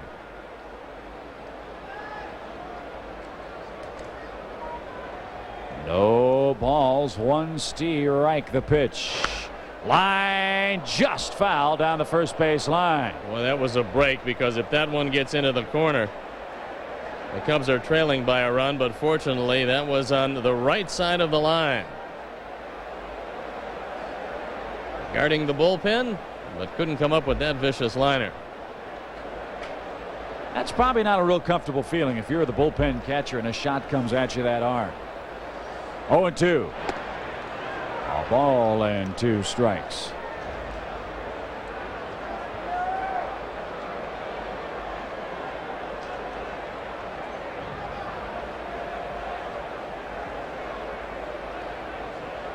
Tatis ready to go. Swung on and again out of play. Cardinals think that this young man is eventually going to hit for power. He's been a little inconsistent throwing the ball, but he's still a very young player. And Texas has brought some exciting offensive players through their system to the major leagues. So that's one of the reasons why they parted with Todd Stottlemyre and Royce Clayton. Well, just think if they'd been very patient with Sammy Sosa. He was originally a Ranger. They could have had Juan Gonzalez, Pudge Rodriguez on that team. 1-2. Strike three called. Inside corner, inning over. Tatis jackknifed out of the way, but he's rung up by Frank Pulley. To the bottom of the eighth we go. All tied 6-6.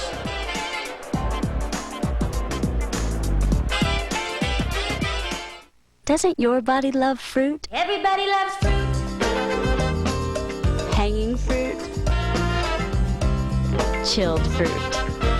Cool fruit. Everybody loves fruit. Bodies in motion. Bodies at rest. Everybody. Everybody. Everybody. Everybody loves fruit. Everybody.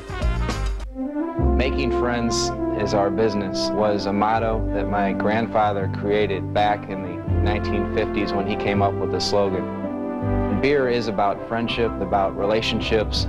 It's about making friends, going out, meeting new people, and there's not a better beverage to do it with than a Budweiser. There are 500 million beer drinkers in the world, 80 million beer drinkers in the United States, and they must know something.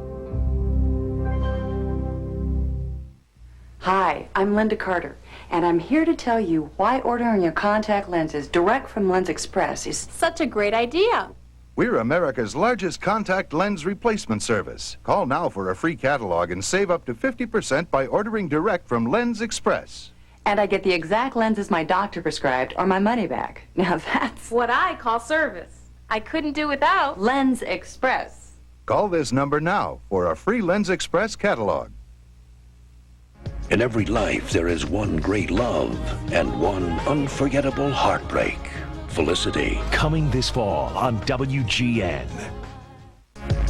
She will follow her heart to wherever it leads. Felicity. Coming this fall on WGN. Tie game heading to the home half of the 8th inning. Henry Rodriguez, Jose Hernandez, and Manny Alexander are due up against left-hander Lance Painter. Probably Painter is on to just face Rodriguez, and that'll be it. They'll go to Brantley, and if the Cubs score, they've got the shooter throwing in the bullpen. Swing and a miss. 0-1. There's the shooter, Rod Beck. If the Cubs take the lead here, he'll come on for the 9th.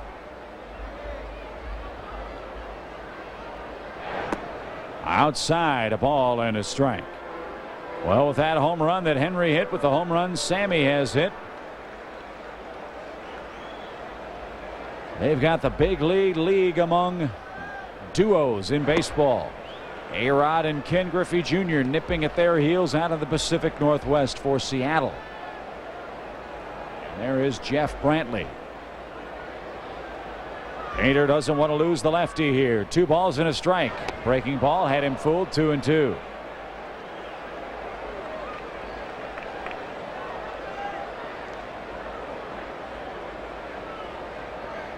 Well, our old buddy Yertle the Turtle at the ball game today. The pitch, breaking ball, swing and a miss, struck him out. 1 away in the 8th inning. Well, we showed you the excited fan that caught Sammy Sosa's home run.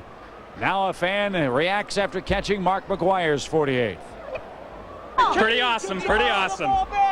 Ties him up with Sammy, but Sammy's still going to do it. Where are you from? Sammy comes here. And now Painter will leave the ball game. And Brantley will come into the game to face Hernandez and Alexander. So Painter 2/3 of an inning. No hits, no runs, no walks, 1 strikeout. And let's pause quickly for station identification.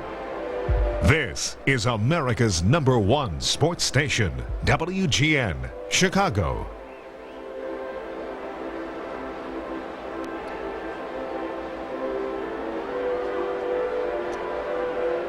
Back at the beautiful friendly confines of Wrigley Field, Chip Caray, Steve Stone, as Sammy Sosa and Mark McGwire continue their battle royal. And Cubs fans, Monday, August 31st will be Ticketmaster Day at Wrigley Field. Ticketmaster will provide the opportunity to win tickets to upcoming events in the Chicagoland area. You can win with a lucky ticket number drawing or stop by Wrigley Field for a free entry form. That's Ticketmaster Night at Wrigley Field, Monday, August 31st, as the Cubs battle the Reds at 7:05. Jeff Brantley comes into this one 0-5. 5.22 ERA on for the 41st time. His control has been pretty good. He's given up a whopping 11 home runs in 39 2/3 innings. Just coming back from arm surgery, he says that the velocity has been inconsistent. And he says some days he feels great, other days feels like he just can't get the ball to the plate quite as well. And Gary Gaetti in a Cub uniform with an opportunity later in this one to perhaps make his first appearance.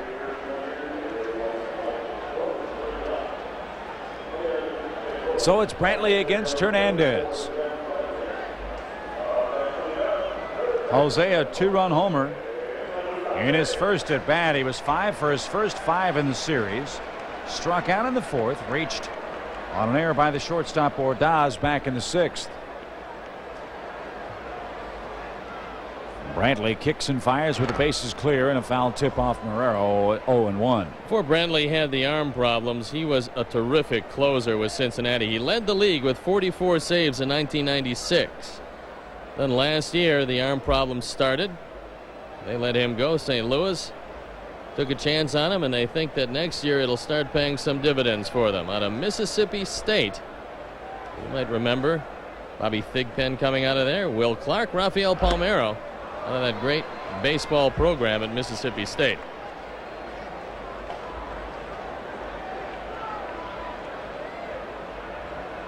They got Brantley for Dimitri Young, November 10th of 1997. 0-2. Swung on, hit in the air toward right. Long run for Jordan, and that's going to twist out of play into the seats. 0-2. 2 games against the Giants to follow. Thursday, Kevin Tampany, Russ Ortiz. Friday, Kerry Wood, Oral Hershiser. Then Saturday, the big unit Randy Johnson will make his Astro debut against the Cubs here at the friendly confines. Of course, Randy, a former Montreal Expo. 0-2. The pitch. Did he go? He did not. 1-2 now.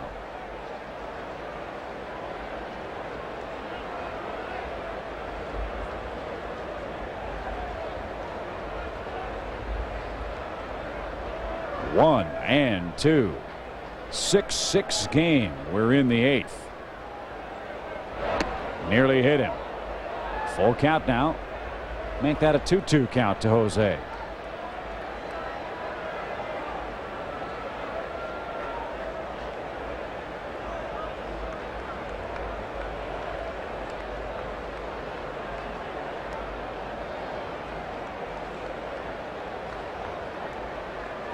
The 2-2. A ground ball to the shortstop. Ordaz charges, off balance throw, a good one in time. And Brantley retires the first man he faces. So pull up a chair. Looks like we might be here for a little while. Looking ahead to the 9th, it'll be Marrero, DeShields, and possibly Ordaz or a pinch hitter in the Cardinal half of the 9th inning.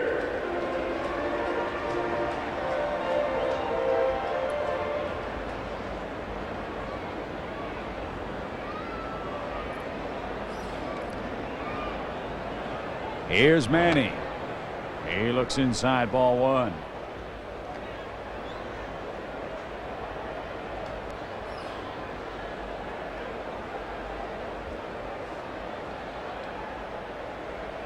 One and 0. It's high 2-0. Jeff Blauser in the on-deck circle if Manny can keep it alive.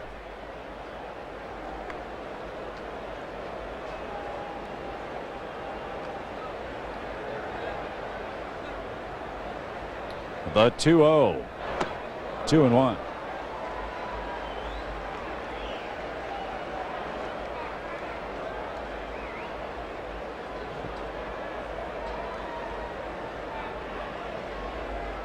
A 6-6 game in the 8th. The Cub pen failed to hold the lead today. The pitch. 2-2. Mark Clark left with the lead, gave up 3 runs, 2 of them earned in 5 innings and 2/3. After 5 innings, the Cubs led this thing 6-2. But the Cardinals charged back with a run in the 6th, 2 in the 7th, and then Big Mac a solo home run in the 8th for St. Louis. 3 2-run homers by the Cubs today. Hernandez, Rodriguez, and of course Sammy Sosa. The 2-2. Ooh, swing and a miss. Boy, he swung late at all 3 of those strikes. And Brantley nails the door shut in the 8th inning. To the 9th we go. Marrero, DeShields, and Ordaz will bat for the Cardinals in a tie game. Chicago Cubs baseball on WGN is brought to you by Southwest Airlines, offering low fares and frequent flights. Southwest Airlines, the official airline of the Chicago Cubs. Unlike other airlines, Southwest doesn't limit seats for frequent flyer award tickets. So if we've got a seat, it's yours. Not for keeps. You are now free to move about the country. Unlike other airlines, Southwest frequent flyer tickets can be easily transferred to friends and family members. Or perhaps someone else. You are now free to move about the country. In Murray, Utah, a lot of folks like to work on their cars themselves. And they come to AutoZone because they know they'll find quality parts, low prices, great selection, and helpful people like Rick Perry. Now, Rick's been around cars all his life, so he knows a thing or two about looking up parts and solving problems. And whether it's selling new parts or testing old ones, he's always glad to help. You see, when it comes to getting the right part, the right price, and good advice, there's just no place better than AutoZone. My grandson's a cute kid, but one tough businessman. Hey, buddy, how much to fix my car? Upfront pricing? What do you think this is, mister? That GM Goodrich Service Plus? What a kid. Got upfront pricing, plus lifetime guarantee on parts and labor, plus courtesy transportation. GM Goodrich Service Plus, the little guy was right. The plus means better. Call for the select GM dealer near you. WGN TV on the web. The latest in news, weather, sports, and more. Visit Chicago's very own at WGNTV.com. We go to the 9th inning. Marrero, DeShields, and Ordaz in a 6-6 ball game. Marrero 1 for 4 on the day, looks inside. Wind has started to shift. It is blowing straight in now. It was blowing out to left a little earlier. Swing and a foul tip back to the screen. 1-2.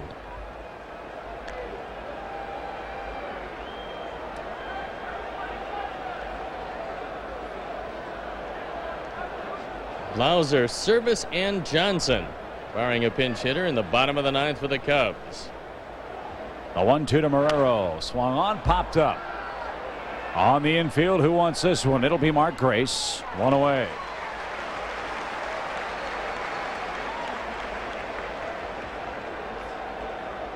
One of the things you have to watch for now is the bunt with the lefty-lefty, and DeShields with pretty good speed. Jose Hernandez will move in a little closer at third, but they're playing him deep on the right side. DeShields, a 2-run pinch hit homer for the Cardinals. Bat back in the 7th inning off Matt Karchner, who went an inning and a third, gave up 3 hits and 3 runs on 2 homers. So Matt ineffective today against St. Louis, but the game at least still tied.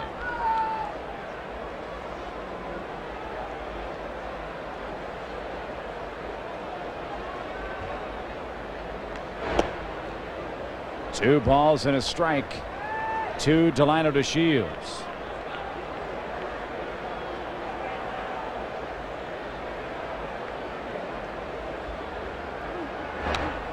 Fouled back, 2-2. Terry, the 5th Cub pitcher, and against Mulholland, DeShields has had a tough time. Not too many lefties have a whole lot of success with Terry.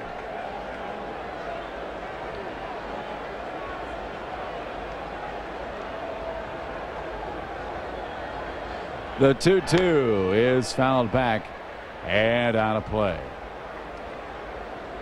6-6 for DeShields here.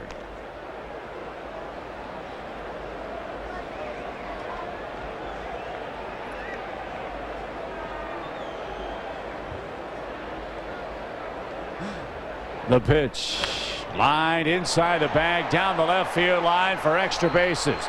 That ball skips away from Henry, and DeShields a 1-out double. Well, you couldn't have threaded the needle any better than that, and normally you would be guarding the lines late. This time Jose Hernandez was a little off the line, and DeShields takes it right down the line. From the Southwest Airlines Plainview camera, this went off the end of the bat. And it goes right down the line inside the bag for a double for DeShields, representing the go-ahead run. And there is the Southwest Airlines Plainview camera high atop Wrigley Field. And Willie McGee coming on to pinch hit.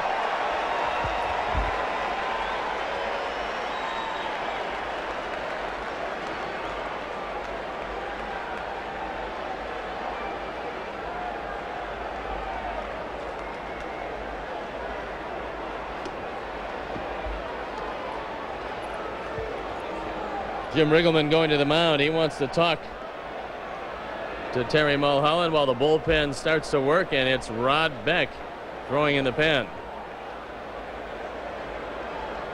So McGee from the right side hitting just .236 this year as opposed to .270 as a left-hand hitter. All of his power, all 3 of his home runs have come from the left side.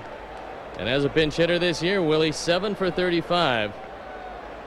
3 for 11 with 2 batted in as a right-hand hitter. So trouble a brewing for the Redbirds here in the 9th.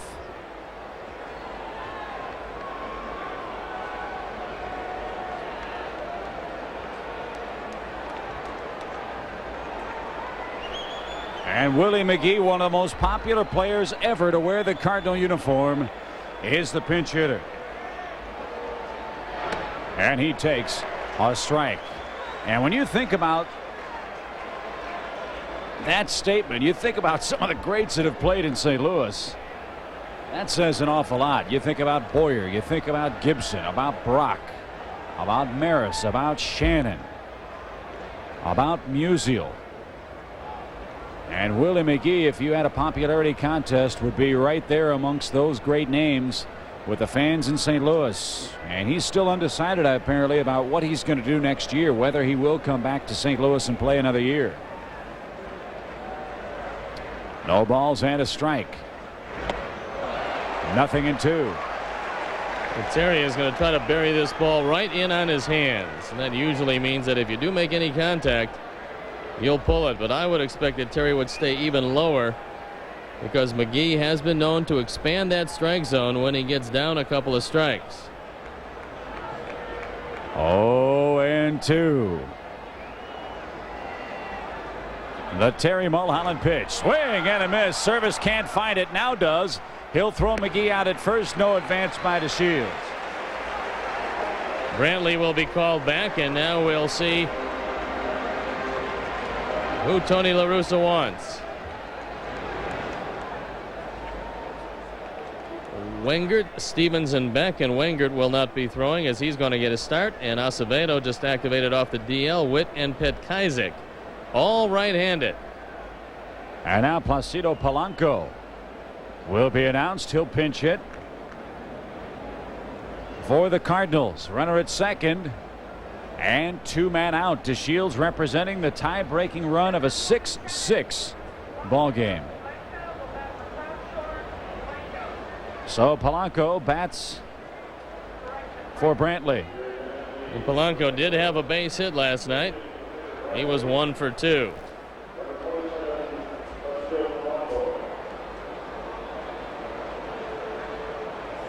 With the wind blowing in, I would think the outfield would play a little more shallow for Polanco.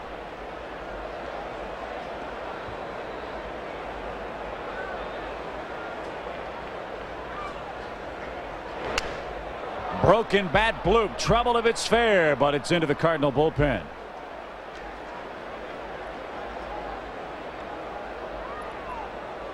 It's 0-1.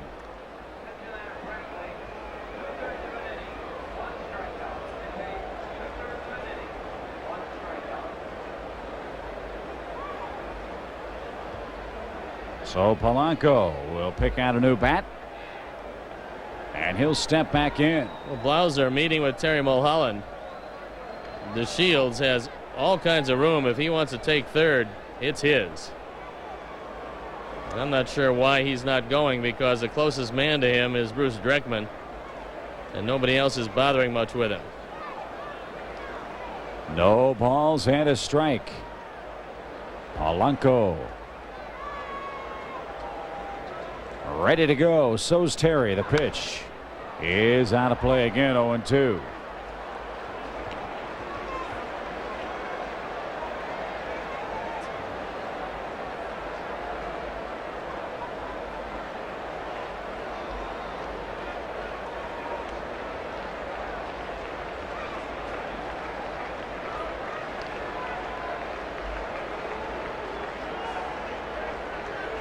The 0-2 pitch.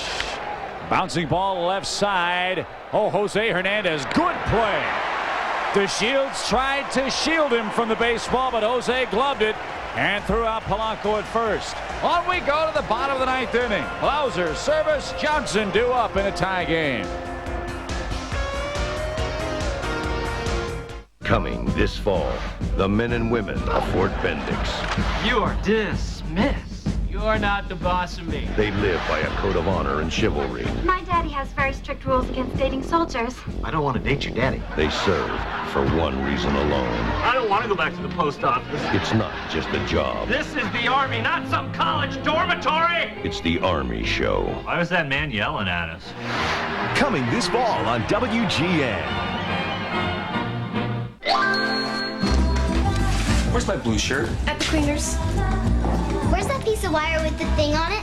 In your closet. Where's the fuse box? In the basement. Where's Barney J. Weatherington, master of all space and time? Having dinner. Whoa! What's in the garbage? You don't want to know. Life gets crazy. Get glad.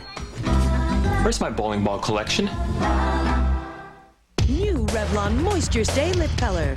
Moisture technology like never before. And the moisture stays in your lips, even after I take the color off. New Moisture Stay. With vitamin C and moisture that stays hour after hour.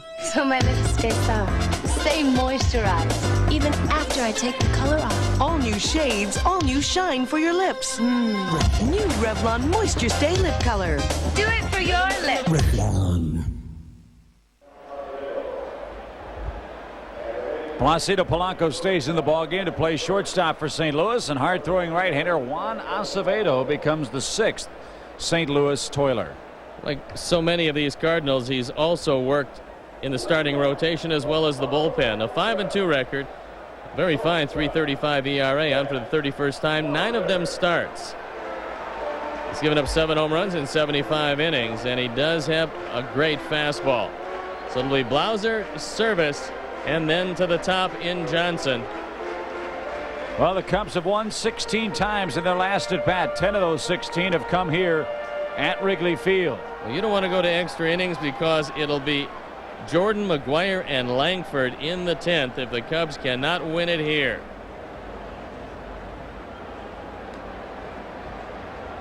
So Blauser 0 for 3 on the game.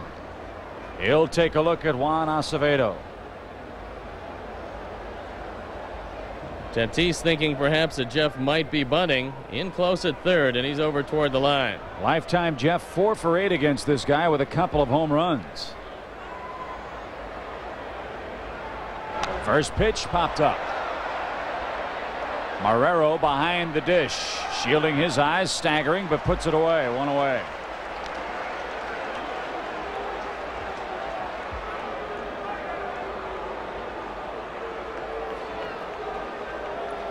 So one away in the ninth. And here's Scott's service.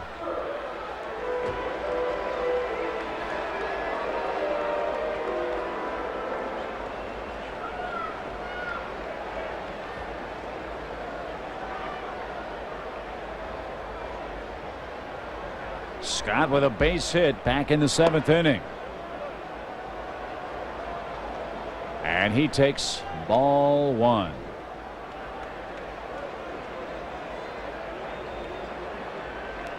Kent Bottenfield, Mark Clark started this game for their respective ball clubs. Clark led, leading this thing 6-3. It's now tied at 6. And McGwire might have a play on that ball. Nope, runs out of real estate. It's a ball and a strike. Our next telecast of Cubs baseball will be tomorrow as the Giants come a-calling. Join Steve for the award-winning leadoff man, then Russ Ortiz and Kevin Tampany will get together. Tampany going for his 15th win of the year. I remember Ortiz, who got off to a good start and then fell prey to the long ball in 3Com Park in San Francisco. Service hits that ball in the air toward right center field. Langford on the run, still going, reaches up as the ball tailing away from him. And Scott retired for out number 2. For just an instant, looked like there might be some communication problems. But Langford, the captain on that play, the center fielder, finally said, "I'll take it," and take it he did. So Rod Beck starting to get loosened up in the bullpen with Jordan and McGwire to lead off the 10th.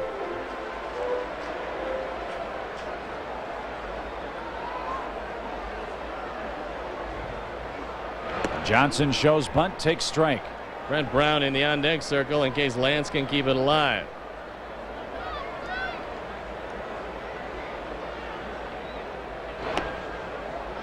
One and one.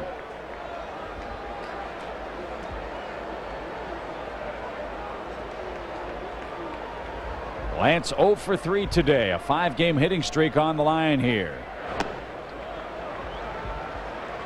And Acevedo upset with himself for falling behind 2-1. But that's what he's done. A rocket to the right side. McGwire reaches up, flips quickly to Acevedo. Good play. 3 up, 3 down in the 9th inning. Well, the Cubs got to 6 runs after 5, and we've stopped scoring since. On we go to the 10th. Jordan, McGwire, and Langford in a 6-6 game due up.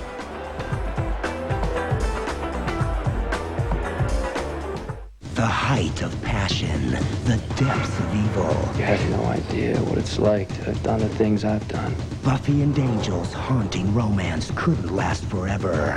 Vampire in love with a slayer. It's rather poetic. This summer, see how it all began on special Monday episodes. You come near us and I'll kill you. Buffy, the first episodes on the WB. Tonight at 8 on WGN.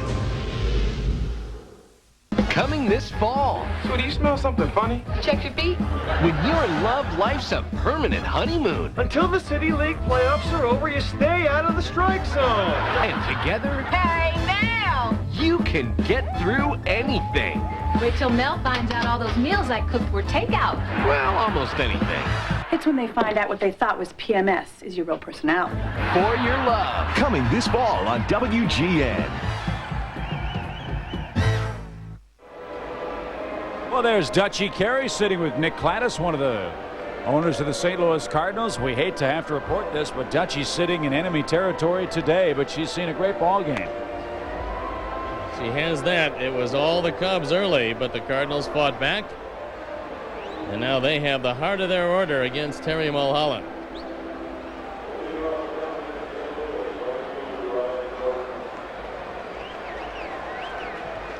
Jordan, McGwire, and Langford in the 10th.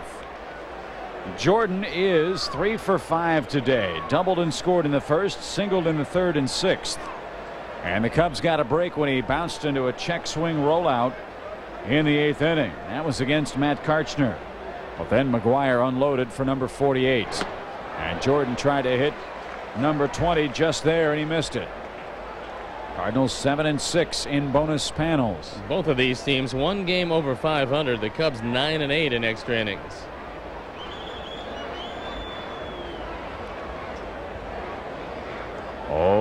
1-1. 0-2.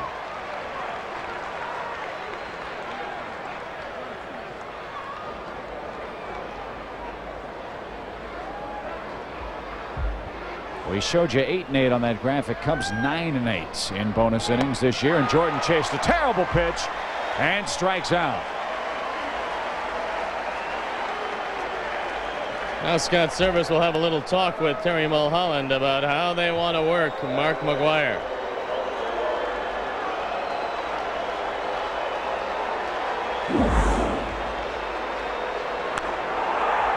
.3-1 fastball. It was on the inner portion, and McGwire hits his 48th to tie up the ball game. Well, the Cardinals want to take a lead here. For the Cubs have the 2, 3, and 4 spots due up in their half of the 10th inning. Mack 1 for 3. The Mulholland pitch. He wants to keep it in on his hands and up. He's had very good success against him.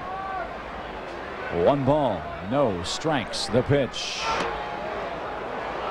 2-0.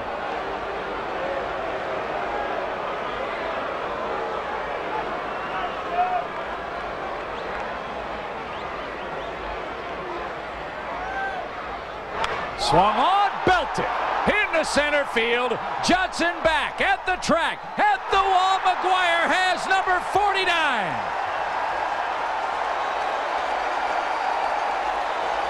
Terry fell behind 2-0, and just like the 3-1 Karshner pitch, Big Mac puts a charge into it. Even into a stiff breeze, he takes it out in center field. And just like that, Big Mac has reclaimed the lead from Sammy Sosa. His 48th and 49th have given the Cardinals a 1-run lead. But Sammy will have his opportunity to tie it up in the 10th. Wow. Sosa hit 48, and that woke Big Mac up. He hit number 48 in the 8th inning to tie the game. He just hit number 49 to put the Cardinals in front. 7-6. RBI number 108. Big Mac says you don't start talking about the records until you get to 50 before September. And he's got a long way to go before September, and the Cardinal fans very happy right now, but the Cubs still have their opportunity in the bottom of the 10th. 49th career multi-homer game for Mark McGwire, and a blast to straightaway center field. Gives St. Louis the lead 7-6, and here's Langford. We told you the top half of the 10th would be tough. Langford sends a drive to left field that rockets into the seats. They've gone back to back. Not much about that rocket as Langford joins the parade with his 23rd. His 3rd hit of the day, his 2nd run batted in. It gives him 82, and it gives the Cardinals a 2-run lead. So the Cardinals, one of the few teams in this league that can match the Cubs in power, have put a crimp into Terry Mulholland's afternoon as they go up by 2. And here's McGwire on a 2-0 pitch. This untied it. Out over the plate and up, and McGwire gets just about every bit of it. And Langford, against the left-hander, crushes this ball because it's down and out away from him, and he takes it all the way back. So the big poppers for the Cardinals came to life in the 8th, 9th, and 10th innings here to give the Redbirds a 2-run lead now. And Terry Mulholland is talking it over with Jim Riggleman, and he's going to stay with the veteran left-hander here. 2 home runs for McGwire, 1 for Sosa. Cardinals have come roaring all the way back, but this bullpen has had some problems holding leads. The Cubs have to hope that they have some more problems here.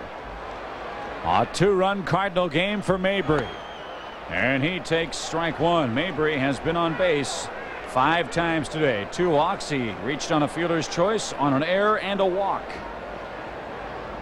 0-1. Down and in evens the count. Again, the Cubs will have A pinch hitter due in the 10th. Then Sosa, then Grace. The 1-1. That ball hit hard again toward left. Henry on the run, has a play on this one though.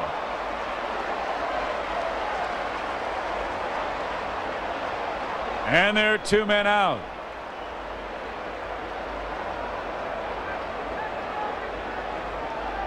That's going to be it for Terry Mulholland.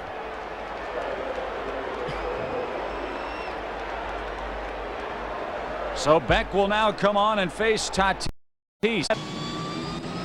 Call 1-800-I-FLY-SWA. You are now free to move about the country. 2-run score by the Cardinals in the top of the 10th. They lead it 8-6. And Brant Brown will be announced as the Cub pinch hitter for Don Wengert here in the 10th inning. Brant Brown has done a great job as a pinch hitter. 5 for 12 with a couple runs batted in, hitting .297 overall. And the fans here chanting, "Let's go Cubs," trying to get something going here in the 10th. Yeah, we need some help. We need all the help we can get. The Cubs with 1 hit since the 5th inning.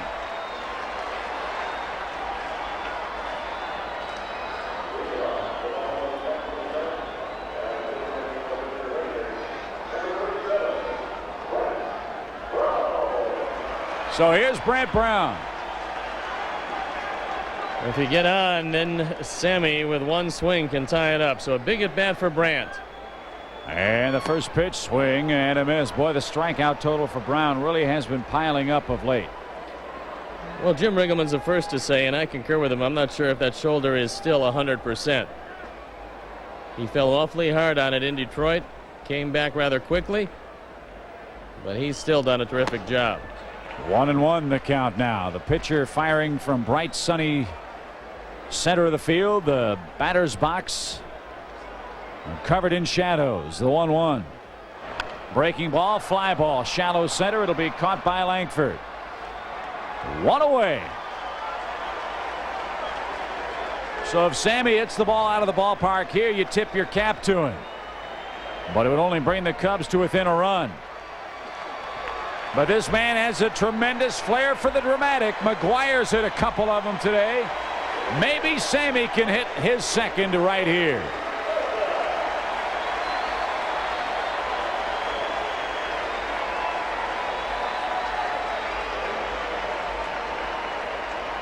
Sammy this year has faced Acevedo. He's 1 for 1 against him, 1 for 4 overall. He has yet to hit the ball out of the park, and there are the 2 premier sluggers in the major leagues.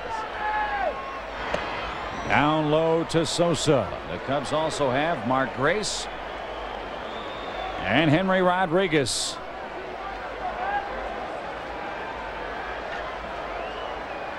One and oh. Oh, what a cut he had. 1-1. Sammy's going to have to heat it up some because Acevedo has a tremendous fastball.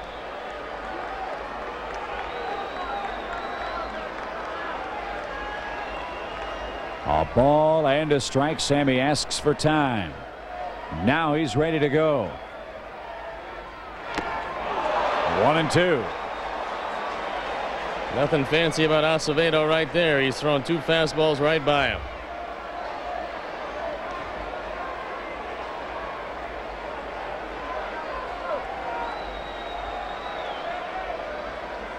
McGwire looks on. Sosa digs back in. The 1-2 pitch on the way. Check swing back to the mound. Acevedo's got it. Little flip to first. 2 down. Sammy didn't mean to swing, and a lot like Jordan earlier, he's retired easily, and it leaves it up to Mark Grace. If he can keep it alive, the Cubs will have another home run hitter due up behind him. And that is Henry, who's already hit 1 today. Grace lifetime hitless against Acevedo. 0 for 3. And that's taken low. Ball 1. Henry, in case you wondered, 2 for 2 lifetime against the Cardinal right-hander. Right through there, evens the count. Acevedo in line to win it. Mulholland would take the loss. And with the Mets playing later, the Cubs fall a half game behind in the wild card race. And it could be a full game if New York beats Colorado this evening. 2 balls and a strike.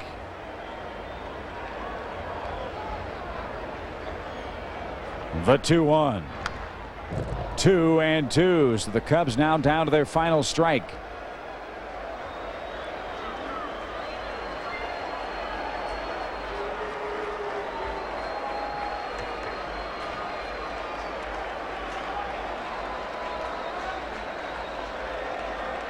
Two balls, 2 strikes, bases empty, 2 men out. Acevedo shaking his head, can't get together on the signs with Marrero.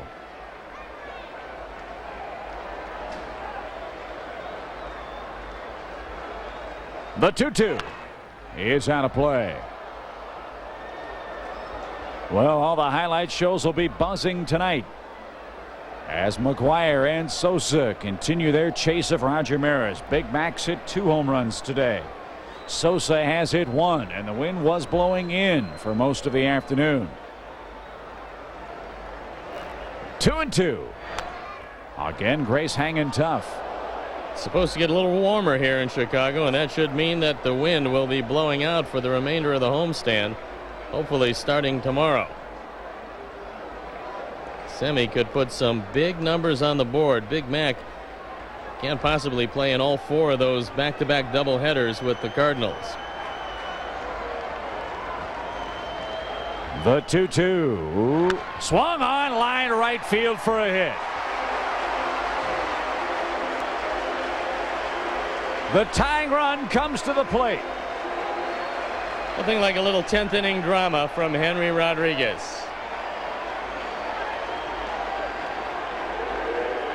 Henry hit a 2-run rocket into the seats in left back in the 4th inning. Dave Duncan's going to come out to meet with Acevedo.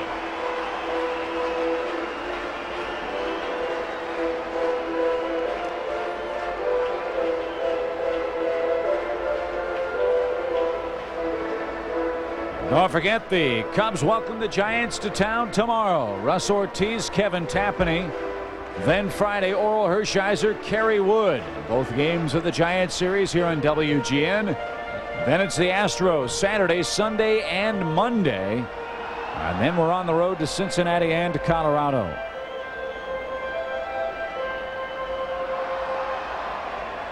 A home run ball did in Mulholland tonight. Well, not yet. Henry has a chance to make it all right. He could tie the game if he could hit number 32 on the year. Low ball 1. Well, Mark Grace would just as soon take second base. At least you take the force out of the equation. They're giving it to him. Might as well take it. A huge lead. Grace not going. The pitch is outside. 2-0. I'm not sure why he's not going, because it's not like you have to keep the hole open on the right side because they're not guarding against him anyway.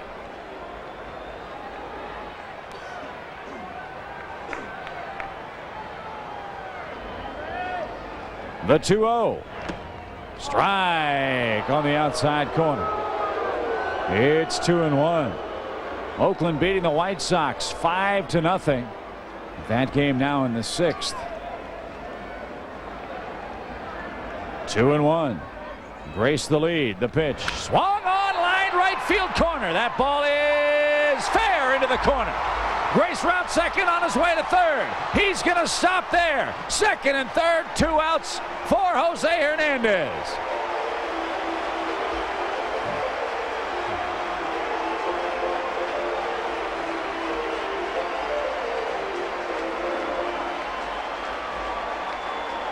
Henry keeps it alive. This looked like a little slider that didn't do much, and Henry takes it right down the line, just barely fair. And now the tying runs are 1 single away with Jose Hernandez, who had a 4-for-4 game last night and a 2-run homer today. A hit could tie the game. But terrific arms in the outfield, and now time is called. They're going to walk him and take their chances with Manny Alexander. Tony La Russa came all the way out to the on-deck circle to make sure Acevedo knew to walk Jose Hernandez.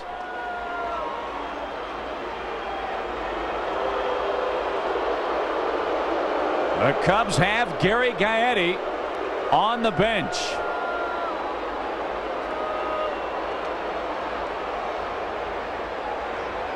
The Cardinals will load the bases after a 2-out single by Grace, a double by Rodriguez,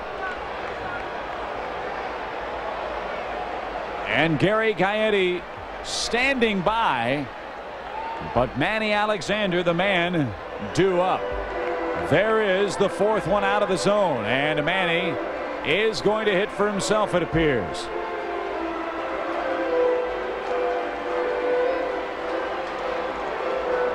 So bases loaded. Manny struck out his only time up today.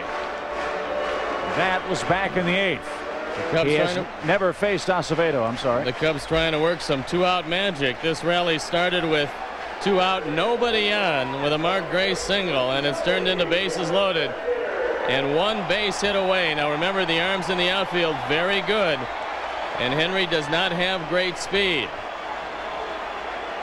Acevedo ready to go. The bases loaded. The pitch is low. Ball 1. Manny, you'll remember in Houston, bases loaded, delivered the single into right field that gave the Cubs a 2-1 lead. We're down a couple here, but a hit could tie the game. 1-0. Here it is. Way outside, nowhere near. What a huge win this would be if the Cubs could come back.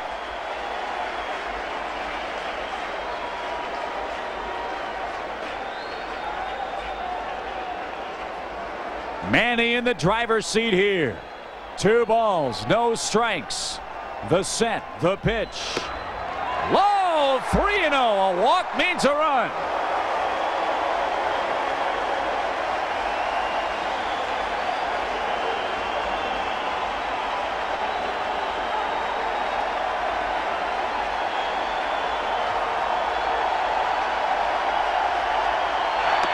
Right through there. 3-1. Well, now you know you're going to get a fastball, and if it's middle in, let's see if Manny gets a good swing at it.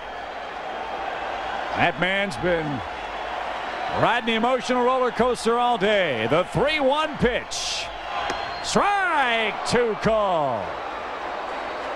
So everybody will be off and running here. Well, the advantage is now on a base hit, it's going to be close to impossible to throw out Henry Rodriguez. So Manny, pick out a good one and don't expand that strike zone. 3 balls, 2 strikes. Bases loaded in the 10th. And now time call.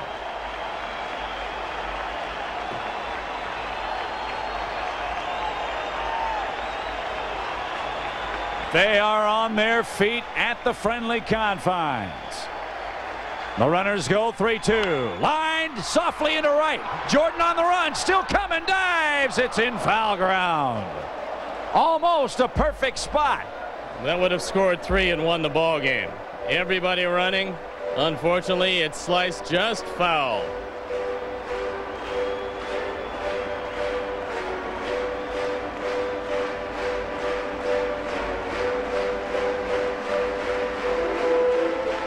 So all the Cub runners return to their respective bags. 3 balls, 2 strikes again. Mano a mano here. A 2-run Cardinal game. The stretch. Here it is. Swung on, popped up on the infield. And how fitting is this? Mark McGwire's got it. And the Cardinals nail it down in 10 innings. Coming from behind to beat the Cubs 8-6 here at Wrigley Field. What a ball game, what a series. The Cubs and Cardinals split 2. The Cubs fall a half game out of the wild card lead. Well, this one particularly painful because the Cubs had the 6-2 lead. They know this is a critical homestand. You win the first game, Looks like you're going to put them away today, but unfortunately it didn't work out that way as the Cubs long ball showed up early. The Cardinals long ball showed up late. Those are the unhappy totals as the Cubs drop one in extra innings to run their record to 9-9. And the Cardinals come into enemy territory, pull out a big win for them, particularly damaging to the Cubs. And now we've got to just look to New York where the Mets will play Colorado. The Cubs at this moment 2 back in the loss column in the wild card race, and the man of the moment, Mark McGwire, who hit home runs 48 and 49 today. Sammy managed 1. He is still 1 back. But Chip, you'd have to say this was a great series, and this was a whale of a ball game today, except for the ending. Absolutely. Mark McGwire was awesome. Sammy Sosa was awesome early. So were the Cubs bats early. But in the 6th, 7th, 8th, 9th, and 10th innings, the Cubs offense managed only 3 hits against the Cardinal bullpen. And the Cubs bullpen not quite so fortunate. They gave up 4 home runs in their last 4 innings of work today. Cubs fall in come from behind fashion to the St. Louis Cardinals in 10 innings. Final score 8-6. Back with totals and highlights right after this.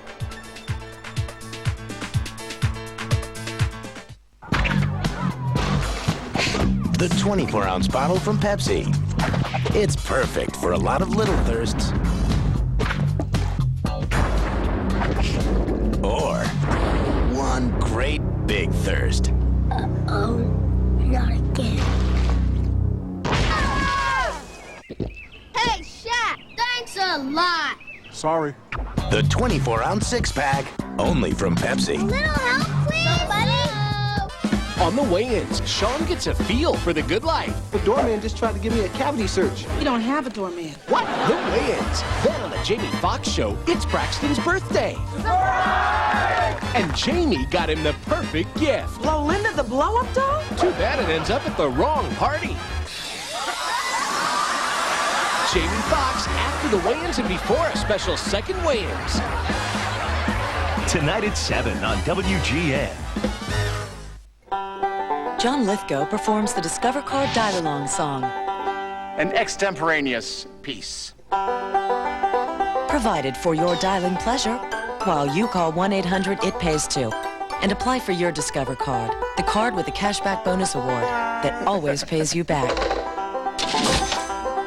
That was a nice surprise. And that's music to everyone's ears. It pays to Discover. To apply, call 1-800-IT-PAYS-2. Accepted where you see the Novus sign.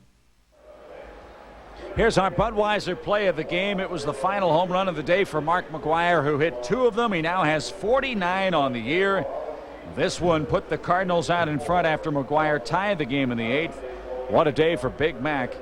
2 home runs, 2 RBIs. Sammy Sosa also homered, but not enough as the Cardinals come back from a big deficit and win it by a score of 8-6 in 10 innings. Steve, here's a look at our final line score from the ball game for St. Louis. 8 runs, 18 hits, 1 error. The Cubs 6 runs, 9 hits, 2 errors. Juan Acevedo picks up his 6th win in relief. Terry Mulholland takes the loss. The big story, though, the home run ball. Cardinals hit 4 of them in the last 4 innings. Sammy Sosa, Henry Rodriguez, Jose Hernandez all homered for the Cubs, and this is what happens in the wild card situation. We'll take a look at the updated standings, and the Cubs just a half back, but 2 back in the loss column. Bear in mind, now you've got to become great Cardinal rooters because they play back-to-back doubleheaders against the Mets in New York, making sure that the Mets will play 7 games in just 4 days, and that's going to strain their pitching staff. But Chip, this Cardinal team, you're used to having them run you out of the ballpark. Now it's one of the few teams in the National League that can actually slug with the Cubs, and they've actually out-homered them this year. They showed it here today. It was a great series, split at 1-1, and the Cubs for the season are 4-5 against the Cardinals. The Cubs have won 5 of their last 8 ball games, but again fall out of the wild card lead. And what bothers you about this, too, while the Cubs are playing the division-leading Astros, the Mets would be playing the Diamondbacks at Shea Stadium in New York. That's not to say that things can work out exactly the way the Cubs would like them to, but if you look at those things on paper, you'd have to say the Mets have the big advantage playing at home against the expansion team. The one thing about schedule is the 2 best schedules heading home with the teams involved in the race are Houston and San Francisco. The 2 toughest schedules, because of the more road games than home games, are the Cubs and the Mets. And the Mets still have Atlanta to play. Atlanta playing awfully good baseball, so that's going to be a tough job for them. They also have the West Coast trip left And it's always tough when you have to go to the West Coast, especially when you have San Diego, and the Cubs have 4 left with them. The Mets also see them, and the Dodgers. There's your final once again. We're back at it again tomorrow as the Giants come a-calling. Barry Bonds and company will invade Wrigley Field beginning at 1 o'clock as the Cubs and Giants open up a brief 2-game series. It's Russ Ortiz and Kevin Tapani will lock horns. Ortiz, as you said, Stoney, pitched very well early in the ballgame out in San Francisco before the Cubs got to him. And Kevin Tapani's gotten a lot of run support, but has won 14 games on the year. Let's take a look at Sammy Sosa as he's facing Kent Bottenfield, and he gets one upstairs and hits it awfully high, and it goes out of the ballpark after just missing one the last time at bat, hitting it high off the wall. This time he hits it all the way out of the park, and Big Mac against Karshner ties it at 6 with this blast before winning it off Terry Mulholland. So the Cardinals come from behind, win at 8-6. They split the series. 1 game apiece. 8-6 is your final score. The Cardinals pound out 18 hits. For Steve Stone, Arnie Harris, and our entire crew, this is Chip Carey. Thanks for joining us. We'll see you tomorrow. Until then, so long, everybody. Chicago Cubs baseball on WGN. Brought to you by Brewery Fresh Budweiser, the official beer of Major League Baseball.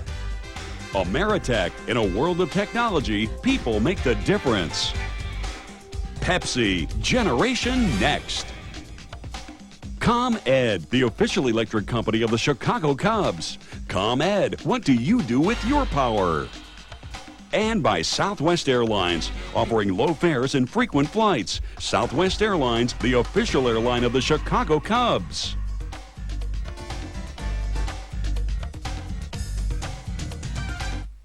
The Army. You and I go back a long ways, right? Yeah. You're my best friend. Well, I have something for you. It's number 62. No, I can't. Please take this. This is number 62. Number 62. I'm going to cherish this for life. Thanks. No, thank you.